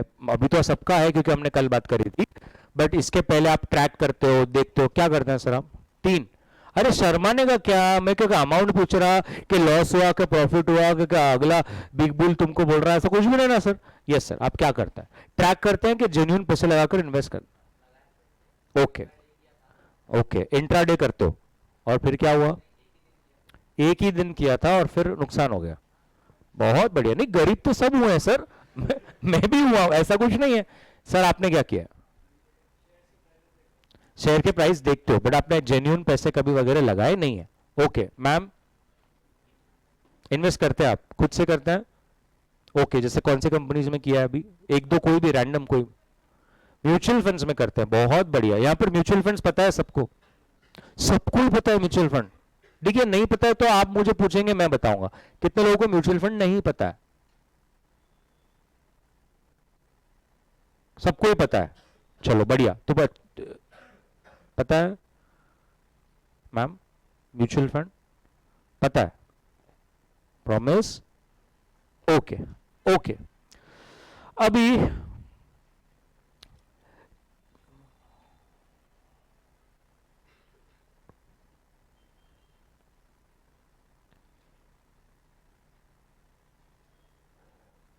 वेजिटेबल्स, एकदम आराम से, जस्ट रिलैक्स, ओके। कितने लोग अपने मम्मी के साथ, पापा के साथ वेजिटेबल लेने आज तक जिंदगी में एक बार गए हैं? एक ही बार सर, ज्यादा बार गए तो बहुत ही अच्छी बात है, एक बार तो गए होंगे। ओके, सर से शुरू करता हूँ, ऑलवेज स्माइलिंग और रेडी टू आंसर। तो कैसे मम्मी के साथ जाते हैं, पापा के साथ? मम्मी। तो कौन सा वेजिटेबल, ऐसा ही कोई रैंडम बोल सकते हैं सर? आलू, पोटैटोस। प्लीज थोड़ा सा समझिए, ध्यान से समझिए, ओके। मजाक तो एक हो गया, मुझे तो कंसेप्ट सिखाना है, because I never divert from what I have to teach. तो सर ये जो आलू है, ये आप ऑब्वियसली वेजिटेबल सेलर होगा, उससे ले रहे होंगे। तो क्या क्या भाव है अभी, कुछ आइडिया? 30, 40, 30। तो वो 30 रुपीज किलो ऐसा आपको बोलता है। जितना मैं तो मेरी मम्मी के साथ गया हूं, मम्मी बोलती है कितने का दिया, this is the first question that we ask, right? और उसने बोला 30 रुपए किलो। तो आप 30 रुपए तुरंत निकाल के दे देते हो कि बार्गेन करते हो? अरे ये तो करना ही है, नहीं तो फिर काहे के इंडियन हुए अपन? बार्गेन करते हैं आप। तो मेरे को ये पूछना है कि जब उसने 30 रुपीज बोला, तो आपका एक बेसिक इंस्टिंक्ट है या मम्मी पापा का है कि अपन बार्गेन करेंगे, तो आप क्या बोलते हो? 20 रुपए करो। एक मिनट ना सर, लिख लेता हूं। तो आप बोलते हो 20 रुपए करो। अब मेरा सवाल ये है, जिससे आज पूरी क्लास को और आपको भी इनविजिबली ज्ञान होगा, ये तुझे कैसे पता चला कि वो बटेटा 20 रुपए का है? तूने ऐसा सोचा कि उसने पहले ही बोल दिया ज्यादा करके? मतलब तुझे कोई भी भाव का आइडिया है ही नहीं, तेरे दिमाग में ऐसा है जो वो बोले उससे कम बोलो, यही है। मतलब अगर कल जाके उसने बोला, आपने पूछा बटेटा कितना दिया और उसने बोला भैया फ्री में, तो आप बोलेंगे ऐसा कैसा, आप ऊपर से 20 रुपए दो? ऐसा ही हुआ ना। एक मिनट, आपने उसकी कॉन्वर्सेशन को सुना क्या? उसने कहा हम ये मान के चलते हैं कि भैया जो है वो ज्यादा लगाता है, हमें वो बटेटे के भाव का कोई आइडिया है ही नहीं, हम सिर्फ भैया को, हमारा दिमाग ऐसा चलता है भैया ने कितना बोला, 30, 20 बोलो। भैया ने 20 बोला, 15 बोलो। भैया 15 बोले, 10 रुपए में आता है भैया, 10 रुपए में। भैया ने फ्री बोला, क्या भैया फ्री के साथ घर पे आके झाड़ू फटका भी करते लोग, आप तो करने नहीं। तो हमारे को इसका कोई आइडिया नहीं है। This is one thing. तो आपने घर जाके एक बार मम्मी पापा को पूछना चाहिए कि मम्मी जब वो 30 रुपए बोल रहा है तो अपन 20 रुपए किस हिसाब से बोल रहे हैं? अपने को क्या मालूम है कि बटेटे का क्या भाव है? अरे ये सो नो, परफेक्ट। यहाँ पे सबने हाथ ऊपर किया था, एवरीबडी फिर से एक बार हाथ रेज कीजिए। कितने लोग मम्मी पापा के साथ वेजिटेबल लेने गए हैं? कम ऑन, फिर से एक बार। You want, should I take you as an example? Yes, okay ma'am. So which vegetable? Potatoes. Potatoes सब खा रहे हैं। French fries. Okay. तो सेम आप भी बार्गेन करते हैं, तो क्या रीजन है आपका कि यही रीजन है?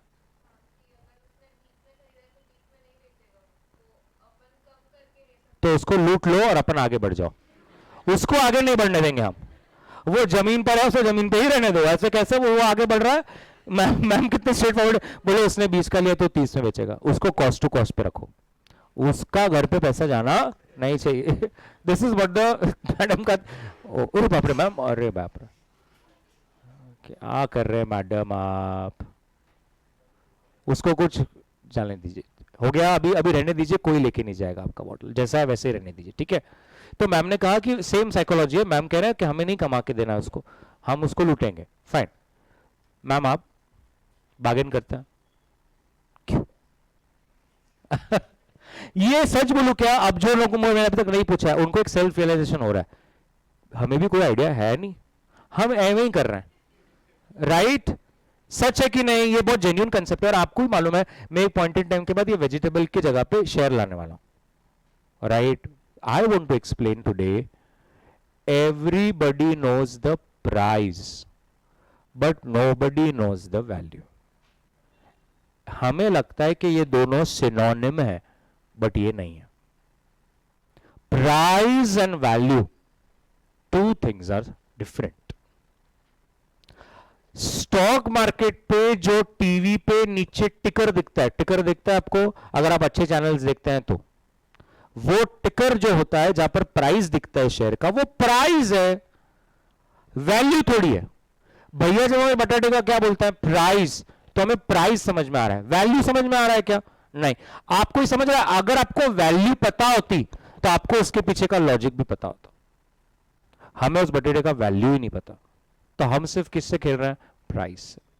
B it any example, be it any example buddy, कोई भी एग्जाम्पल, कुछ भी लो आप, कोई टॉयज ले रहे हो, कुछ ले रहे हो, कुछ भी हम लोग कम कर रहे हैं, क्यों कर रहे हैं पता ही नहीं। हमें सिर्फ प्राइस सिखाया गया बचपन से, हमें वैल्यू नहीं सिखाया। पहले क्लियर है आप सबको? प्रॉमिस। तो आज के बाद कभी भी मम्मी के साथ गए और मम्मी ने शुरू किया तो मम्मी को यही टाइम पास करना है। मम्मी कैसे पता चला तुझे? मम्मी के लिए मुझे भी कोई आइडिया है नहीं, वो तो बस ऐसे ही कर रहे हैं तो कर रहे हैं, बट हमें किसी को कोई आइडिया नहीं है। वाइस वर्सा करते हैं। मुझे बताइए सेलर 30 रुपीज में क्यों बेच रहा है? तो वो तो 40 में भी बेच सकता था, प्रॉफिट ही करना है तो 40 में बेचता, 50 में बेचता। कंपटीशन भी तो है। तो क्या आप मुझे कुछ इसका अच्छा नाम कुछ बोल सकते हो? इसके लिए कोई अच्छा वर्ड बोल सकते हो?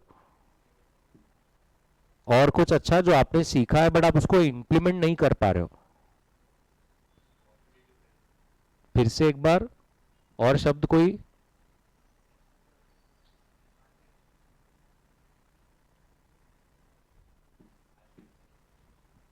क्या हमें सिखाया गया है सारी चीज किस पे चलती है? यस और नो? मुझे तो इकोनॉमिक्स में बस इतना ही समझ में आता है, डिमांड एंड सप्लाई का खेल है पूरा सर। सच है कि नहीं? वो पोटैटो सेलर 100 रुपए में भी बेच सकता है, अगर सप्लाई नहीं हो और उसके पास ही हो तो वो तो कुछ भी कर सकता है, राइट? और अगर आपको बहुत जरूरत है और आपको पता है ही इज द बेस्ट, हमें इसके पास जाना है, वो कुछ भी बात बोलेगा आपको देना ही पड़ेगा। ऐसा मेरे को सिखाया गया इकोनॉमिक्स में। सब डिमांड के फोर्सेस और सप्लाई के फोर्सेस का खेल है। हमारी टीचर हमें बताती थी दो कर्व जहां इंटरसेक्ट करे बस वहां प्राइस डिसाइड हो जाता है, ऐसा कुछ होता था डायग्राम वायग्राम। यस और no? Everybody sure about this? So what I am trying to explain here is, कोई भी शेयर का मार्केट प्राइस उसके डिमांड और सप्लाई से ही डिसाइड होता है, राइट? अभी डिमांड मतलब वो शेयर को कौन कर रहा है, क्या कर रहा है? बाय। और सप्लाई मतलब वो शेयर को वो क्या कर रहा है? सेल। तभी तो वो सेल कर रहा है। कौन बताएगा बाय और सेल शेयर्स में हम कैसे डिसाइड कर रहे हैं? हम हमारे शेयर्स को बाय और सेल कैसे डिसाइड कर रहे हैं? कैसे डिसाइड करते होंगे? आप नहीं करते, चलो आपने देखा तो लोग शेयर बेचते हैं, शेयर खरीदते हैं, कैसे?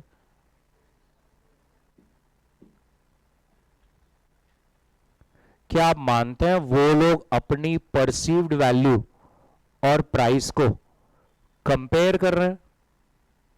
यस और नो? जहां तक मुझे पता है अगर मैं कभी शॉपिंग करने जाऊं, हमारे इंडियंस में ऐसा बचपन से सिखाया गया है, हमें कोई शर्ट पसंद आया, कोई ट्राउजर पसंद आया, कोई टॉप पसंद आया, हम उसका प्राइस टैग देखते हैं, कितने भी अमीर हो जाओ अपने को देखना ही देखना है वो। और फिर हमारा मन में से अचानक ऐसा आता है नहीं यार ये इसका इतना वर्थ नहीं दिख रहा, जबकि हमें पता ही नहीं उसका वर्थ क्या है, बट हमें पता है। हमारे अंदर ऐसी एक सुपर पावर है, अपने आप में हम लोग ऐसे एवेंजर्स हैं कि हमें हाथ लगाकर देखकर ही पता चल जाता है नहीं यार ये 800 रुपए का नहीं है, इतना वर्थ नहीं दिख रहा। और अगर हमें अच्छा लगता है फिर वो 3000 का भी हो तो हम बोलेंगे नहीं मेरे को तो वर्थ लग रहा है। तो ये वर्थ तो कोई तो निकाल रहा होगा ना, कोई तो शेयर का भी वर्थ निकाल रहा होगा। आपने कल हेडिंग देखी क्या? एक रिलायंस का स्टेक एशियन पेंट्स में था, अप्रोक्स 3-4% था, आई डोंट नो। एशियन पेंट्स में रिलायंस का 3 to 4% स्टेक था, बेच डाला उन्होंने। बट रिलायंस ने बेच डाला, किसको बेचा पता है? एसबीआई म्यूचुअल फंड को बेचा। कितने में? 7,700 या 7,600 करोड़ में बेच डाला। क्यों बेचा? क्यों बेचा? कोई एक प्राइस पे तो बेचा होगा ना। प्राइस मैं बताता हूं, 2,100 का प्राइस पे बेचा पर शेयर। तो जितने भी शेयर्स थे 7,600 करोड़ आए, एसबीआई म्यूचुअल फंड ने खरीदा है पूरा एक साथ। क्या आप ये मानते हैं? मैं एक स्टेटमेंट बोल रहा हूं, इससे आपको समझता है। रिलायंस को जो अभी ऑनगोइंग प्राइस चल रही है और जो वो वैल्यू परसीव कर रहे हैं उतना दिख नहीं रहा। लेकिन एसबीआई म्यूचुअल फंड ने तो खरीदा, तो क्या मानते हैं उनको जो परसीव वैल्यू दिख रही है वो कहीं ज्यादा दिख रही है एज कंपेयर टू जो प्राइस चल रहा है? यस और नो? मुझे बताइए, दुनिया में हर बाय और सेल का व्यवहार क्या इसी तरह से होता है? हम घर खरीदते हैं, एक प्राइस पे जब खरीदते हैं तो हमें लगता है अरे ये घर की और भी ज्यादा वैल्यू है, तो मुझे ये वैल्यू पे सही लग रहा है, तभी तो व्यवहार होता है। बायर को लगता है मैं जीत गया, सेलर को लगता है मैं जीत गया। सेलर क्यों बेचता है वो भाव पे? क्योंकि उसको उतनी वो वैल्यू नहीं दिखती। Unless and until there is a forceful pressure, that's a different call altogether. But if there is a willing buyer and a willing seller wanting to sell, आपकी एक टू व्हीलर है, इंडिया में एक trend है two wheeler को अंत तक घसने का। हम ऐसे 2-3 साल में उसको नहीं बेचते, जब तक टू व्हीलर को हमें कंधे पे लेकर ना घूमना पड़े तब तक अपन चलाते, ये रूल है यहाँ का। अब आपको ही मालूम है आपकी टू व्हीलर का कब ब्रेक लगता है और कब नहीं। आपने किसी को बेचा, आपने किसी को बोला इतनी मस्त है, बैठती सीधा उड़ती, सामने वाला आपको एक प्राइस बोल रहा है, आप उसको एक प्राइस बोल रहे हो, एक प्राइस पे व्यवहार हो गया। सच बताइए आपको क्या लगता है मन में? हाश क्या चिपकाया मैंने क्योंकि मुझे मालूम था इसकी वैल्यू 100 रुपए भी नहीं है, लेकिन मैंने 20,000 में टू व्हीलर बेच दी। सामने वाला कब खरीदता है? जब उसको लगता है अरे 30-35 हजार की मिनिमम है, वो एड़े को क्या समझता मैंने 20,000 में खरीद ली। बायर भी खुश है, सेलर भी खुश है। अरे यस और no? It's all demand and supply का खेल, बट वैल्यू किसी को पता नहीं है। तो क्या आपको ये मालूम है जीतता कौन है? जिसको वैल्यू पता है और वो वैल्यू को प्राइस के साथ कंपेयर कर सकता है, तो वो जीतेगा। सच बात है कि नहीं? अगर आपको कोई सामने चीज दिख रही है, सामने वाला बेच रहा है, बट आपको उसमें वैल्यू बहुत ज्यादा दिख रही है, तो आप खरीदने पसंद करोगे। वैल्यू नहीं दिख रही है तो हम खरीदेंगे नहीं। क्या ये पहले एक स्टेटमेंट है? ये सारे स्टेटमेंट्स आपको बाद में कनेक्ट होंगे। वो इंपॉर्टेंट पॉइंट में मुझे पहला लाइन लिखना है, लिखिए ना please. Price and value of share both are different concepts. Price and value of share both are different concepts. Both are different concepts. Both are, अरे shit 11:15 हो गया, टाइम इज रनिंग यार। शी ये इसलिए ऐसा 2 घंटे में मजा ही नहीं आता यार। Okay, price and value both are different concepts. Next line, price is decided based on demand and supply force. Price is decided based on demand and supply force.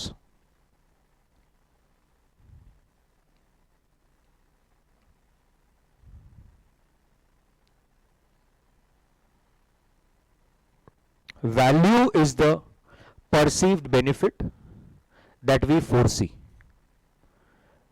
Value is the perceived benefit that we foresee. Full stop. Next line. If value is greater than price, greater than का symbol डालना है. If value is greater than price, we will buy.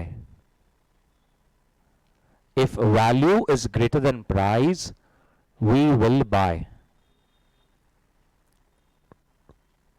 And next line, if value is less than price, we will sell.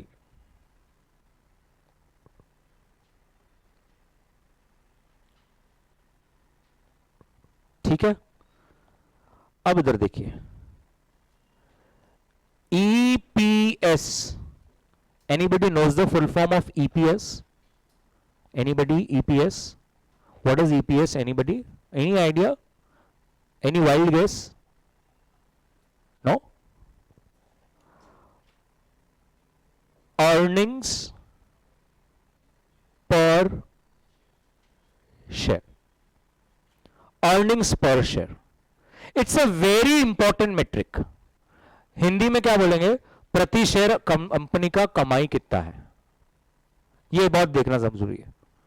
इसका formula क्या है? PAT divide by number of shares. Sir मेरे को क्या है PAT मतलब क्या है? Anybody? What is PAT? Anybody, what is PAT? Profit after tax.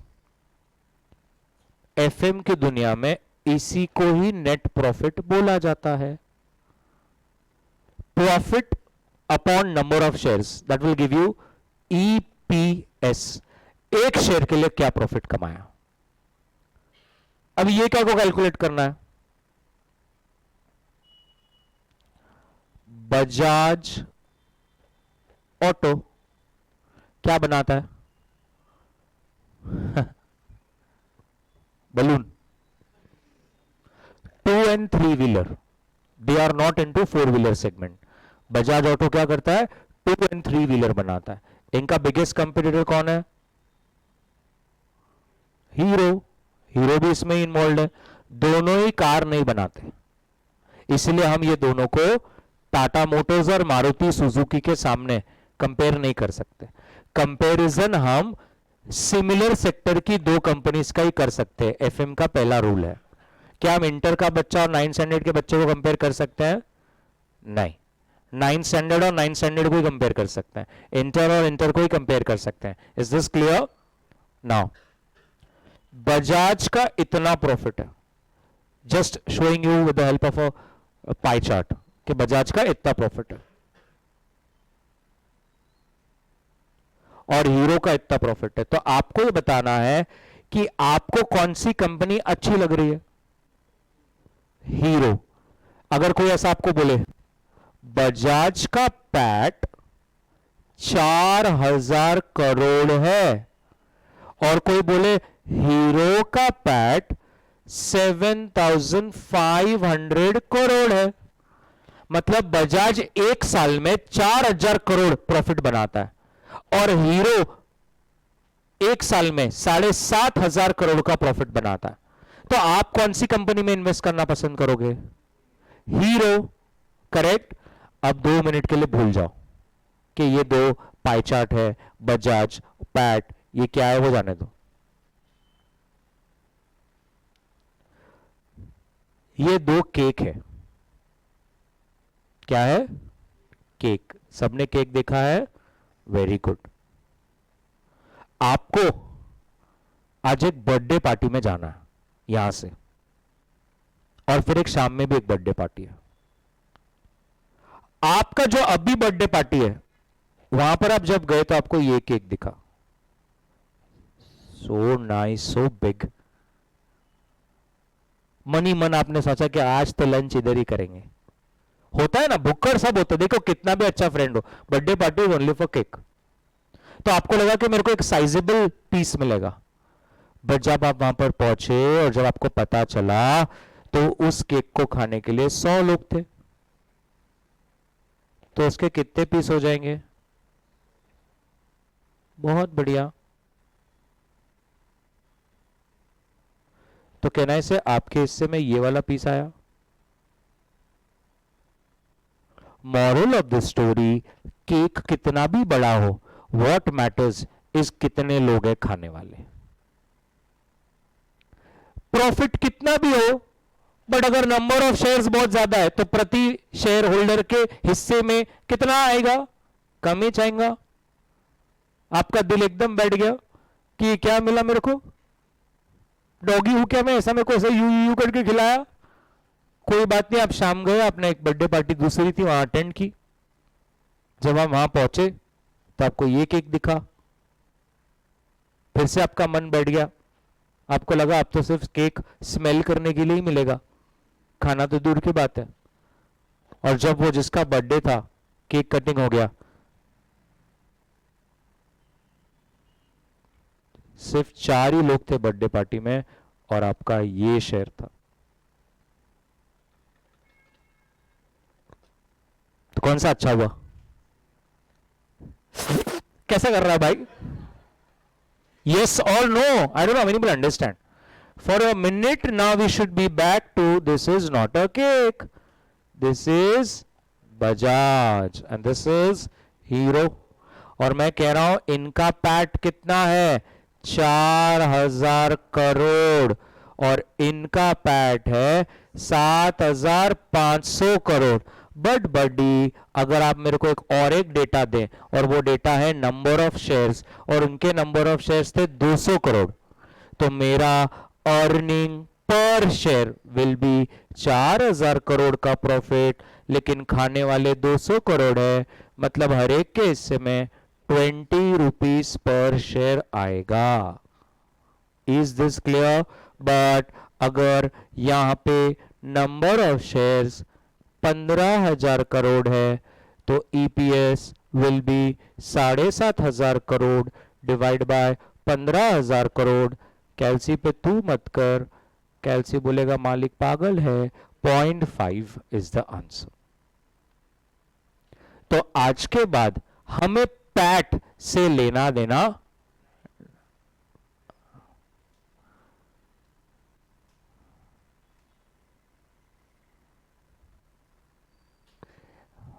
ये देखो सेम सेम रखना है। Is this clear? हमारे लिए क्या मैटर करता है, पैट या EPS? EPS. Is this clear? हमारे लिए मैटर करता है ईपीएस। हमारे लिए केक का क्या साइज है मैटर नहीं करता, हमारे लिए मैटर करता है मेरे हिस्से में कितना आएगा। Is this clear to each and everyone? Promise? पक्का ये सबको समझा? तो next thing that you have to write in your books is what is EPS. Just put the question mark, what is EPS. Just put the question mark. और अगर आपको ये cake का डायग्राम ऐसा कुछ बनाना है तो आप बना सकते हैं। आपको लगता है चल हट मैं नहीं बनाएगा तो मत बनाइए। ईपीएस का फॉर्मूला लिख दीजिए पहले, तो ईपीएस का फुल फॉर्म भी लिख दीजिए, earning per share. Earning per share, earning per share, earnings per share, and the formula is PAT divided by number of shares. What is PAT? Profit after tax. इसी को ही हम लोग कहते हैं नेट प्रॉफिट। बना लीजिए। ऐसा आपको नंबर्स के साथ डायग्राम के साथ करना है तो कर लीजिए। भविष्य में पहली बार आप फाइनेंस सब्जेक्ट सीखने वाले हैं, बाद में ऐसा सब कोई बताएगा नहीं। 1 मिनट आपके लिए, अगर आपको कुछ करना है तो आपको लगता है नहीं बचपन से मैंने च्यवनप्राश खाया और मुझे याद रहता है, छोड़ दीजिए। PAT divide by number of shares. Promise? Birthday promise? Promise.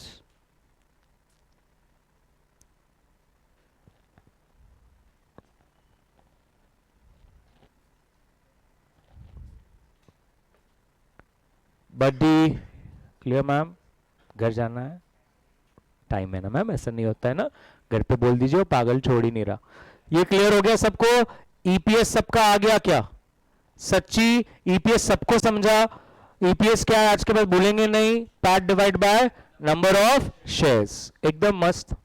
अब 1 मिनट, मैंने आपको 2 चीजें दी, एक ईपीएस और एक एमपीएस। मैंने बोला ईपीएस तो मेहनत से ही होता है। 1 मिनट, ईपीएस कैसे कैलकुलेट होता है? PAT divide by number of share. PAT मतलब क्या? प्रॉफिट। ये तो आपको ही मेहनत करनी है और अच्छा प्रॉफिट बनाना है। ये आपके लिए और कौन करेगा? ये आपको ही करना है। तो क्या ये हमारे हाथ में है क्या? नहीं, प्रॉफिट आपको काम करना है, divide by number of share करेंगे, ईपीएस आंसर आएगा। बट 1 मिनट, मार्केट प्राइस कैसे डिसाइड होता है? डिमांड एंड सप्लाई से डिसाइड होता है। करेक्ट है ना? तो मैंने बोला डिमांड और सप्लाई भी तो कुछ लॉजिक से होता होगा, कि ऐसे ही कुछ भी लॉजिक से कर रहे हैं लोग? कुछ तो लॉजिक होगा। तो लॉजिक है उसका, क्या लॉजिक? ईपीएस में एक मल्टीपल जोड़ा जाता है, पहले स्क्रीन पे देखिए, और फिर आपकी मार्केट प्राइस, या मैं अभी टाइम बीन के लिए एक शब्द यूज करूं, वैल्यू डिसाइड की जाती है, कंपेयर किया जाता है, और फिर बाय या सेल का ऑर्डर पंच करता है। ध्यान से सुनिए मैं क्या कह रहा हूं। एक नई कंपनी है और उसका ईपीएस 50 रुपए है। 2 मिनट पे टीवी में क्या भाव चल रहा है उसका मेरे को कुछ भी लेना देना नहीं है।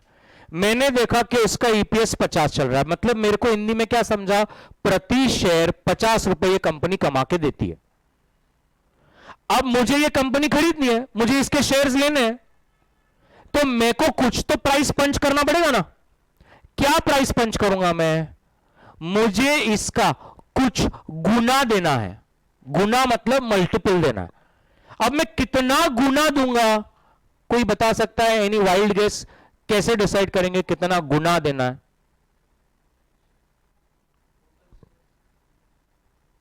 Okay, anybody? कितना गुना देना चाहिए? कुछ आइडिया आ रहा है क्या आपको? एनीबडी? कुछ ऐसा कैसे करेंगे आइडिया?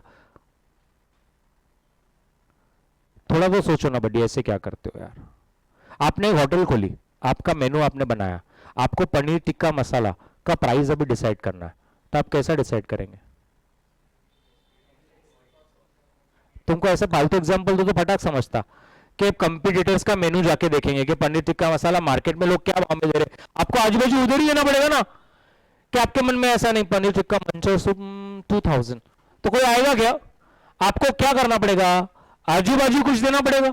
मार्केट में मंचर सूप कितने का मिल रहा है उसके हिसाब से करना पड़ेगा। क्या एग्जाम्पल दे रहा हूं? ठीक उसी तरह से आपको ये मल्टीपल कैसा डिसाइड करना है? मार्केट में ऑलरेडी क्या चल रहा है? एक मिनट, क्या मार्केट में बजाज ऑलरेडी लिस्टेड है या नहीं? तो उसका मार्केट प्राइस टीवी पे चल रहा है। हीरो ऑलरेडी लिस्टेड है तो उसका मार्केट प्राइस दिख रहा है, और दोनों का बैलेंस शीट पीएनएल तो बन रहा है, प्रॉफिट तो निकल रहा है, तो ईपीएस तो मैं कैलकुलेट कर सकता हूं। तो उस मल्टीपल को कहा जाता है पीई मल्टीपल। प्लीज स्क्रीन पे देखते रहिए। पीई मल्टीपल फॉर्मूला क्या होगा? MPS upon EPS. आपको समझ गया? ऑटोमेटिकली वो गुना टाइम्स में आया। एग्जांपल लेते हैं, बजाज का मार्केट प्राइस, और बजाज का मार्केट प्राइस टीवी पे कितना चल रहा है? 7000, और उसका अर्निंग पर शेयर कितना है? उसका पीएनएल देख लो, पीएनएल में लिखा रहेगा ईपीएस कितना है, 200 चल रहा है। एक बार मुझे बताओ कितना आ रहा है इसका आंसर? मैं कर देता हूं मैम 35। कोई बात नहीं। यू नो व्हाट, इसको इंग्लिश में हम कैसा बोलेंगे? Bajaj is trading at 35 times it's earnings. कैसे बोलेंगे इंग्लिश में? बजाज अपनी अर्निंग्स का 35 गुना पे चल रहा है। आज उसकी अर्निंग कितनी है? 200, लेकिन टीवी पे एक शेयर का भाव क्या चल रहा है? 60,000। तो हम क्या बोलेंगे? उसकी अर्निंग का 35 गुना उसको भाव मिल रहा है। 35 गुना, 200 का 35 गुना कितना होता है? 7000। मॉरल ऑफ द स्टोरी, सो अगर आप सीए और आपके पास कोई आया और बोला सर मेरे को भी मेरा कंपनी है ना लिस्ट कराने का है, मेरा शेयर कितने में बिकेगा, तो आपको क्या करना है? आपके पास उसका पीएनएल होगा, तो आपको उससे क्या मिल जाएगा? ईपीएस। उसका ईपीएस समझ लो 12 रुपए आया। मॉरल ऑफ द स्टोरी, तो आप उसको बोलेंगे बजाज जैसी कंपनी अपने ईपीएस का 35 गुना चल रहा है। तू तो चिंटू आज आया है, मान लो कि तुझे भी बजाज जितना ही भाव मिले, तो तेरा ईपीएस कितना है? 12 इंटू 35 कितना हो रहा है? 420 रुपए उसकी भाव होगा। दैट्स इट, 420 रुपए। इस तरह से आपका आईपीओ का प्राइस डिसाइड होता है। Are you getting what I am trying to tell?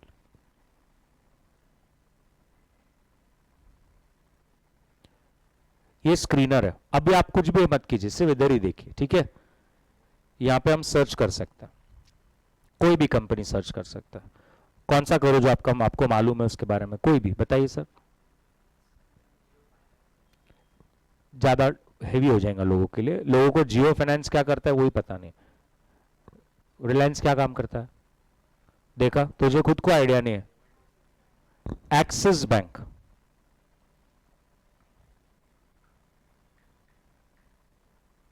Axis bank. सब लोग स्क्रीन पे देखिए, सब लोग स्क्रीन पे देखिए, क्या करंट प्राइस चल रहा है उसका? 1200 रुपीज। एवरीबडी 1200 रुपीज चल रहा है। एक्सिस बैंक, अभी आज फ्राइडे है तो मार्केट चालू है, अभी 1204, अभी थोड़ी देर में वो चेंज भी हो सकता है। नीचे आपको दिख रहा है 13 जून 11:23, मार्केट प्राइस 1204 चल रहा है। मतलब आप ये मान रहे हैं क्या कि एक्सिस बैंक को कुछ लोग 1200 रुपए में खरीदने में भी इंटरेस्ट है और कुछ लोग बेच भी रहे हैं, तभी तो वो प्राइस 1204 चल रहा है। Is this right?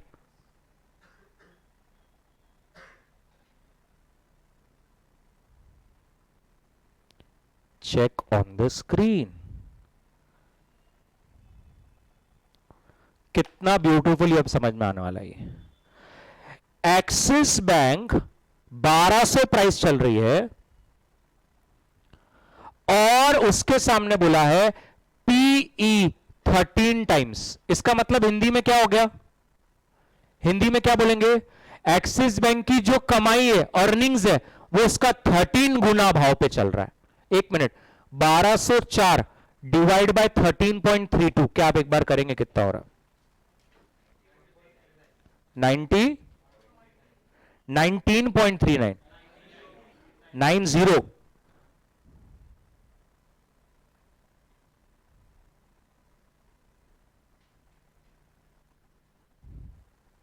दिख रहा है 90? आई don't know how many people can see.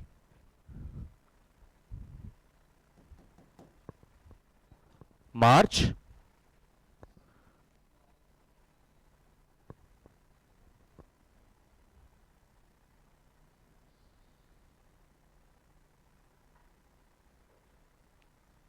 Everybody, मतलब वो जितना कमा रहा है उसका कितना गुना पब्लिक देने को तैयार है? फिर से इधर देखिए, कितना गुना पब्लिक देने को तैयार है? 13 टाइम्स देने को तैयार है। जितना वो कमा रहा है उसका 13 टाइम्स देने को तैयार है। एक मिनट, कोटक प्राइस, बट उसका पी रेशो तो 21.75 है। एक मिनट, इसका मतलब कोटक का जो भी अर्निंग होगा शेयर होल्डर उसका 22 टाइम्स देने को तैयार है। माय गॉड, ऐसा कैसे? आपको ये समझ रहा है क्या? जब मैं एक्सिस और कोटक को कंपेयर कर रहा हूं, मतलब एक मिनट, एक्सिस किससे कमाता है? लेंडिंग से। कोटक किससे कमाता है? लेंडिंग से। आई होप यू अंडरस्टैंड। मैंने सर्च एक्सिस बैंक, उसने फटाक से हमें क्या दिया? बैंक से दिए, क्योंकि मैंने क्या बोला था, रूल क्या है? सिमिलर सेक्टर की दो कंपनी को कंपेयर कर सकते हैं। यहां पे आपको ब्रिटानिया नहीं दिखेगा। Is this clear? अगर आप 2 मिनट एचडीएफसी देखेंगे तो एचडीएफसी क्या कह रहा है? मुझे तो लोग मेरे अर्निंग का 20 गुना देने को तैयार है। यस और नो? और अगर आपको यस बैंक दिख रहा है तो 25 टाइम्स देने को तैयार है। और यहां पे नीचे एक एवरेज करा है कि मार्केट में ऐसी 20 कंपनीज हैं, उन्होंने सिर्फ टॉप 7 बताई है। 20 कंपनी का ऑन एन एवरेज 13 गुना है। कुछ लोग 10 गुना है, कुछ 20 गुना है, कुछ 25 गुना है, कुछ 40 गुना है, बट ऑन एन एवरेज हर व्यक्ति जब कोई बैंक का शेयर खरीदता है तो वो अपनी कमाई का 13 गुना वो शेयर को देने के लिए रेडी है, 13 टाइम्स। तो अब अगर आपको कोई औरंगाबाद में हलता गिलता लेंडिंग का बिजनेस आया और उसने बोला मेरा वैल्यू निकाल के दो ना, तो आप क्या करेंगे? पहले क्या निकालेंगे? ईपीएस।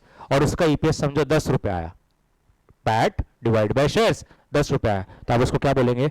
मेरे को लगता है तेरा एक शेयर का दाम जो लोग तेरे को देना पसंद करेंगे वो होगा 10 इंटू 13, 130 रुपए। Are you getting what I am trying to tell you? What is the P ratio? MPS upon EPS. It's a multiple which shows कि मैं कितना गुना देने को तैयार हूं। Now I want to understand your psychology. यहां पर ये 7 बैंक्स दिख रही है, आपको क्या लगता है which bank you will go for? You should not focus on the market cap and dividend yield. You just focus on 2 things: current market price and P ratio. आपको क्या लगता है इसमें से कौन सा बैंक अच्छा है जो आपको लगता है इन्वेस्ट करना चाहिए? Think. Think. There can be 2 choices. देखो, मेरे को जहां तक मालूम है, to make it quick, what you will do? एक तो कुछ लोग बोलेंगे सबसे हाईएस्ट गुना किसको है, 25, तो एक ये हो सकता है। या तो कुछ लोग उल्टा सोच रहे हैं, सबसे लोएस्ट कौन सा है, ये एक्सेस है ना, यही हो सकता है अभी। Otherwise you will say either east और waste. So you tell me which bank do you think we should go for?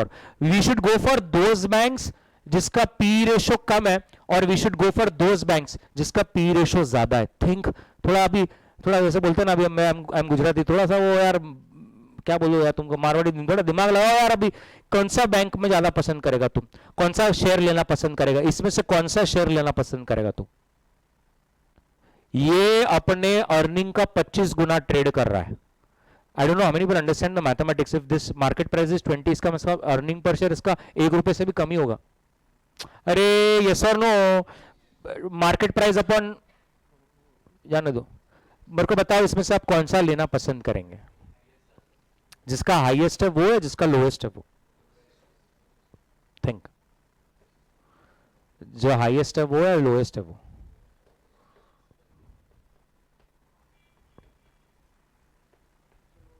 जो लोएस्ट है वो। सर क्यों? नहीं, ऐसा कुछ भी नहीं है sir.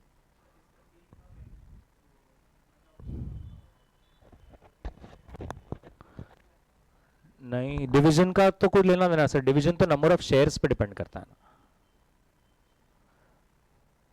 Your answer may be right but then the reason behind is wrong. कौन सा लेना पसंद करेंगे, जिसका पी रेशो ज्यादा रहेगा कि जिसका कम रहेगा?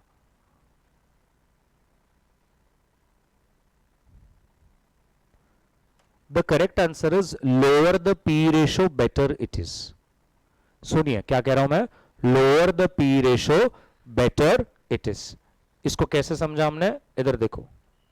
अगर मैं आपको बोलूं बजाज और मैं आपको बोलूं हीरो, और 2 मिनट के लिए अगर मैं दोनों की ईपीएस को सेम कर दूं, इसका ईपीएस भी 30 है और इसका ईपीएस भी 30 है, ईपीएस सेम है, कमाई दोनों की सेम है,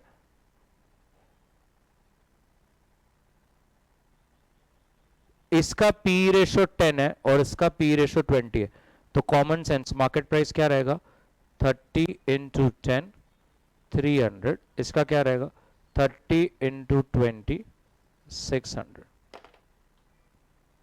ये एग्जाम्पल दे रहा मैं आपके सामने। अब बताइए कौन सा कंपनी में आप इन्वेस्ट करना पसंद करेंगे, बजाज या हीरो? ना think I have change the numbers, I have kept the earning as sames. P ratio एक का 10 है, एक का 20 है, तो बजाज का एक शेयर लेने का है तो 300 रुपए देना पड़ेगा, और हीरो का अपने को शेयर लेना है तो 600 रुपए देना पड़ेगा। तो आप कौन सा शेयर लेना पसंद करेंगे, बजाज का या हीरो का? क्यों? कम प्राइस में ज्यादा मिलेंगे। हाँ, आपको समझा इसने क्या बोला? ये बटाटा सेम है और ये भी बटाटा है, ये भी सेम है, दोनों बटाटे सेम है, सेम टेस्ट सेम क्वालिटी, तो फिर I will go for 300 will की 600? 300 ओनली ना। पी रेशो तो एक मल्टीपल है बस, कितना गुना, कितना गुना, ये जो बेनिफिट देगा उसका 10 गुना ये भाव आपको लेना पड़ेगा, और ये जो बेनिफिट देगा आपको उसका 20 गुना देना पड़ेगा, और मैं बोल रहा हूं दोनों का बेनिफिट सेम ही है। फिर तो यार कॉमन सेंस हम क्या लेंगे, बजाज। तो lower the P ratio better it is. Why you will go for a महंगा? अब जिनको मैथमेटिक्स अच्छा आता है, जिनका मैथ्स अच्छा है, सिंपल मैथ्स है ये, पी रेशो का फॉर्मूला क्या है, मैंने क्या बोला, MPS upon EPS which gives you a multiple, right?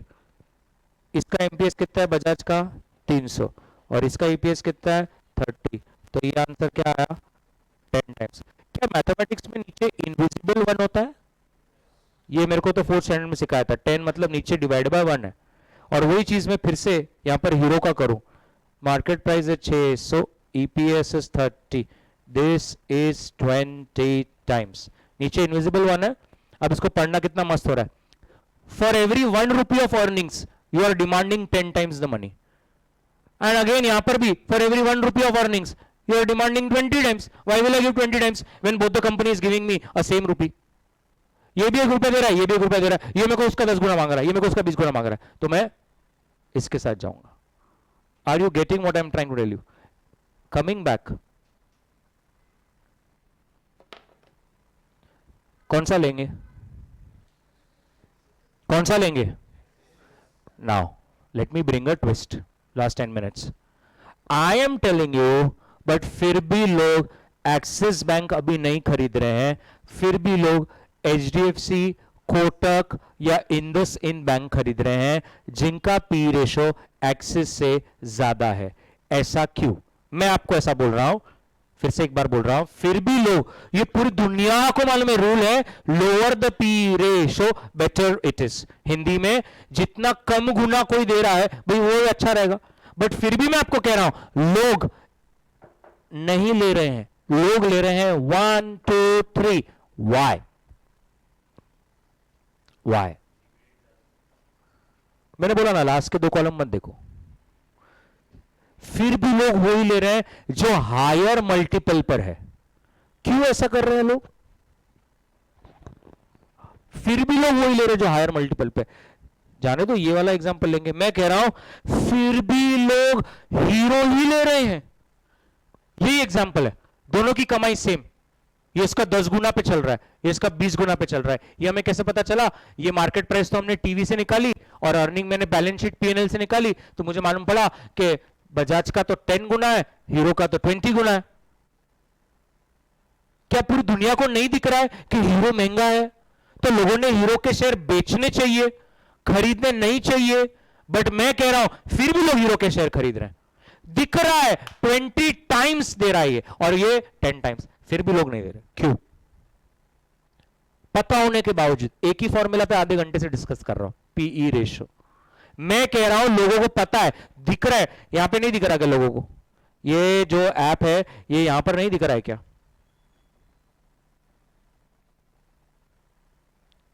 Hero देख लेते हैं यहां पर.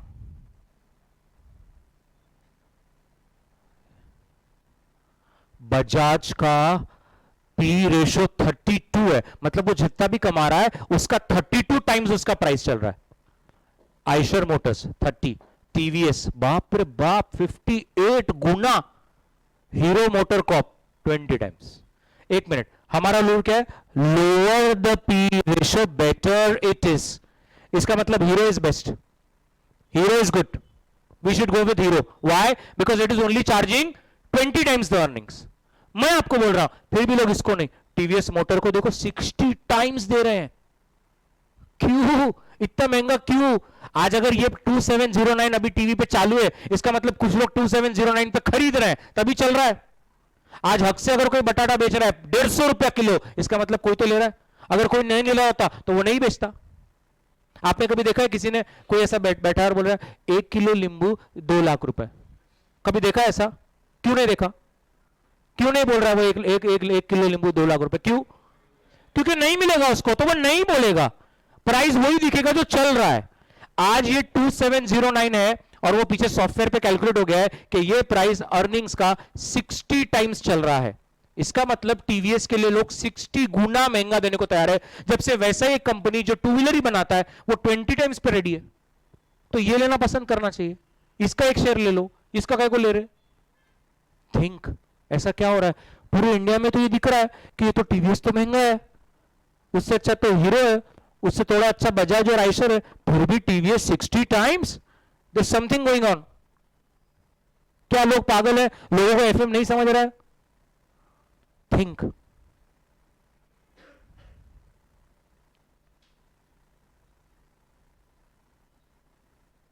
ऐसा नहीं समझेगा. उल्टा एग्जांपल लू, आपको उल्टे में समझ रहा है. 15 साल पहले कुछ लोग बीड़ बाईपास पे जगह लिया, जहां पे बीड़ बाईपास पे जगह 1000 रुपया 500 रुपए स्क्वायर फीट से मिल रहा था. पानी नहीं, चलो पानी तो आज भी नहीं है, सॉरी, देखो बीड़ बाईपास रह रहा है, एक्सट्रीमली सॉरी. पानी नहीं, बिजली नहीं, इंफ्रास्ट्रक्चर नहीं, रोड आड़े टेढ़े, रात में निकलो तो कहीं भी कुछ भी हो जाए. फिर भी 15 साल पहले, 10 साल पहले, 5 साल पहले लोगों ने बीड़ बाईपास पे 500 रुपीज स्क्वायर फीट से जगह लिया। उससे अच्छा एम्यूनिटीज वाला निराला, कैनॉट, ओस्मानपुरा, क्रांति चौक मिल रहा था, बट लोग बीड़ बाईपास लिया। Don't shout, raise your hands. क्यों? You can raise, anybody can raise hands if you know. या आपको ऐसा लगता है कि कोई आउटर पैटर्न रोड, पता है ना, रेलवे स्टेशन के उस बाजू, वहां पर लोगों ने 5 साल पहले प्राइजेस लिए, और क्यों लोग ऐसा दूर जाके अब भी क्यों ले रहे हैं? द करेक्ट आंसर इज, लोग आज टीवीएस को 60 गुना भी देने को तैयार है, क्योंकि शायद लोगों को टीवीएस में अगले 4 साल में बहुत ग्रोथ दिख रहा है जो हीरो में नहीं दिख रहा है, इसलिए दे आर रेडी टू पे एक्सपेंसिव प्राइस टुडे। इसने जो एग्जाम्पल दिया, मैं अगर आज वो लूं ना तब परेशान हो जाएंगे।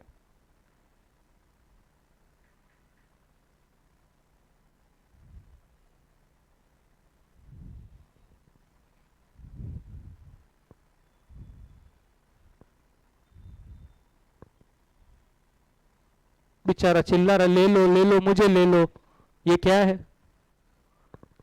ये ना साउथ का कंपनी है, बहुत बड़ा प्लेयर है, बहुत बड़ा। अपने को सिर्फ अंबानी अदानी दिखता है, ये जो छोला मंडलम ग्रुप है, वन साइड प्लेयर्स है लोग, one side players.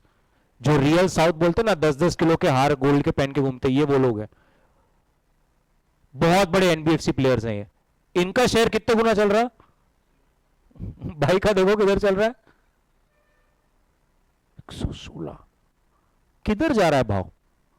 116 times the earnings. जियो से अपना तो यही भाव है भाई, लेना है तो लो। एक मिनट, आज वो 295 चल रहा है, इसका मतलब, इसका मतलब, इसका मतलब जल्दी, इसका मतलब लोगों को इसमें इतनी ग्रोथ दिख रही है कि शायद अब जिनका जिनका फिर से एक बार, जिनका फिर से एक बार मैथमेटिक्स स्ट्रांग है, MPS is equals to EPS, that is the formula of PE ratio. एक मिनट, अभी हमने देखा कि जियो का मार्केट प्राइस क्या था? आई don't know how many people understood, देखा क्या? 295 और पी रेशो 116। मार्केट प्राइस था 295 और पी रेशो था 116 ना, तो उसको डिनोमिनेटर में लाओ ना, 295 डिवाइड बाय 116 कितना हो रहा है? शेड, बड़ी हंसी आ रही है मेरे को ये देख के।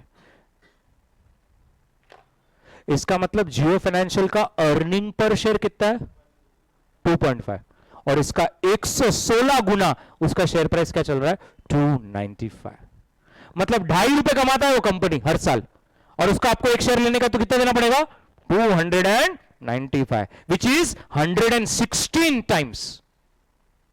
दे रहे हैं लोग। अच्छा बड़ी दे रहे हैं तभी तो वो 295 पे चल रहा है ना, क्यों दे रहे हैं? अब आपने न्यूज सुनी है कुछ जियो के बारे में? कुछ न्यूज सुनी है?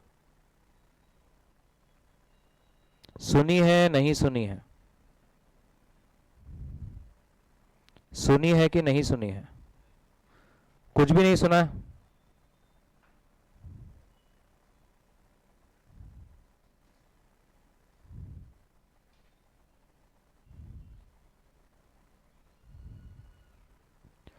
Jio has done a tie up with BlackRock, और जियो अब म्यूचुअल फंड इंडस्ट्री में घुस रहा है। अब जियो भी अपना म्यूचुअल फंड ला रहा है। बजाज कैपिटल, बजाज फाइनेंस, जो हम 10-15 साल से सुन रहे हैं, टीवी ले लो, मोबाइल ले लो, कुछ भी ले लो, बजाज फाइनेंस आपको फंड करता है, जियो उसमें आ रहा है। ये लोगों को पहले से पता था कि एक दिन ये सब में घुसेगा, तो लोग बोले आज 116 भी देने को तैयार है। टीवीएस क्यों इतना महंगा दिख रहा है? क्योंकि लोगों को मालूम है उसके रिसर्च एंड डेवलपमेंट प्लांट में आने वाले 3 साल में पानी पे चलने वाली 2 व्हीलर भी चल रही है, जो रिसर्च में है। एक मिनट, मैथमेटिक्स फिर से, जिस दिन वो चली, क्या आप मानते हैं ये क्या हो जाएगा? बूम, एक्सप्लोड ही हो जाएगा। अगर समझो 2 मिनट उन्होंने पानी पे चलने वाली 2 व्हीलर ला ली, तो जो आज साल का ₹2.5 कमा रहे हैं, वो हो सकता है ये जीरो गायब हो जाए, which will ultimately result into P going down. The denominator goes up, the P ratio goes down. तो आज आपको वो 116 टाइम्स दिख रहा है, बट जिस दिन उसकी ईपीएस एक्सप्लोड हो जाएगी, उस दिन जो है वो आपको पता चलेगा कि उसका P ratio will fall considerably. Are you getting what I am trying to tell you? तो हमेशा अब एक स्टेटमेंट इंग्लिश में क्या बना सुनो, lower the P ratio better it is, subject to growth rate of every one is same. ऐसा बोलो तो is it making sense? But अगर किसी का ग्रोथ रेट ज्यादा है तो क्या मैं बोल सकता हूं उसका high P ratio will also justified, उसका high P ratio also justified. Girls तो शायद करती नहीं होगी, मुझे मालूम नहीं है, बॉयज ड्रीम 11, माई 11, कितने लोगों ने आज तक टीम बनाई है? नहीं सर आप नहीं करते ऐसा? अच्छा ऐसा कुछ होगा, बहुत ही मतलब सर रिश्ते आने शुरू हो जाएंगे सर भाई आपको। कितने लोग ड्रीम 11 पे टीम बनाया?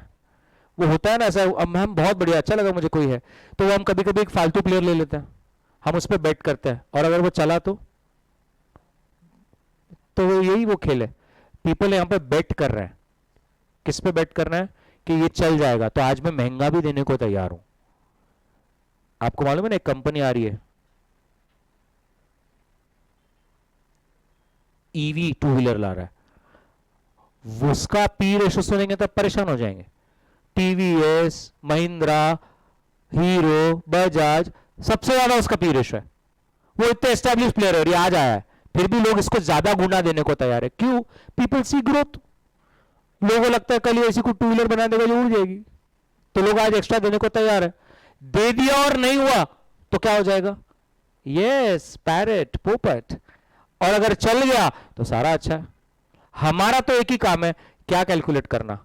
PE ratio. और पी रेशो क्या बताता है? एक मल्टीपल है कि ईपीएस का कितना गुना मार्केट प्राइस देना चाहिए। सॉर्टेड है? लास्ट कंसेप्ट लिख लीजिए, PE ratio, PE ratio, PE ratio, and उसमें आप फॉर्मूला बस लिख दीजिए MPS upon EPS, MPS upon EPS. एमपीएस का फॉर्मूला है ब्रैकेट में मार्केट प्राइस पर शेयर, और ईपीएस का फॉर्मूला है earnings per share. MPS upon EPS, MPS upon EPS is equals to, आगे ऐसा बताना है, इज इक्वल्स टू ऐसा बताना है बड़ी, इधर देख, टाइम्स। जीवन में अगर आपने कभी P ratio, percentage, litre, metre, kilometre डाला तो इंस्टीट्यूट घर पे आके आपको वरमाला, मजाक कर रहा हूं, पीई रेशो को टाइम्स में हमेशा बोला जाता है। ओके, ये बताता है कितना गुना आपको उस शेयर का देना पड़ेगा। आई विल स्टॉप यहां पर, मेरे दो ही कंसेप्ट हुए, price and value. We will take the next session directly on Monday now, Monday to Friday. Monday again back to same time, 10:30 to 12:30. Thank you very much. Bye bye.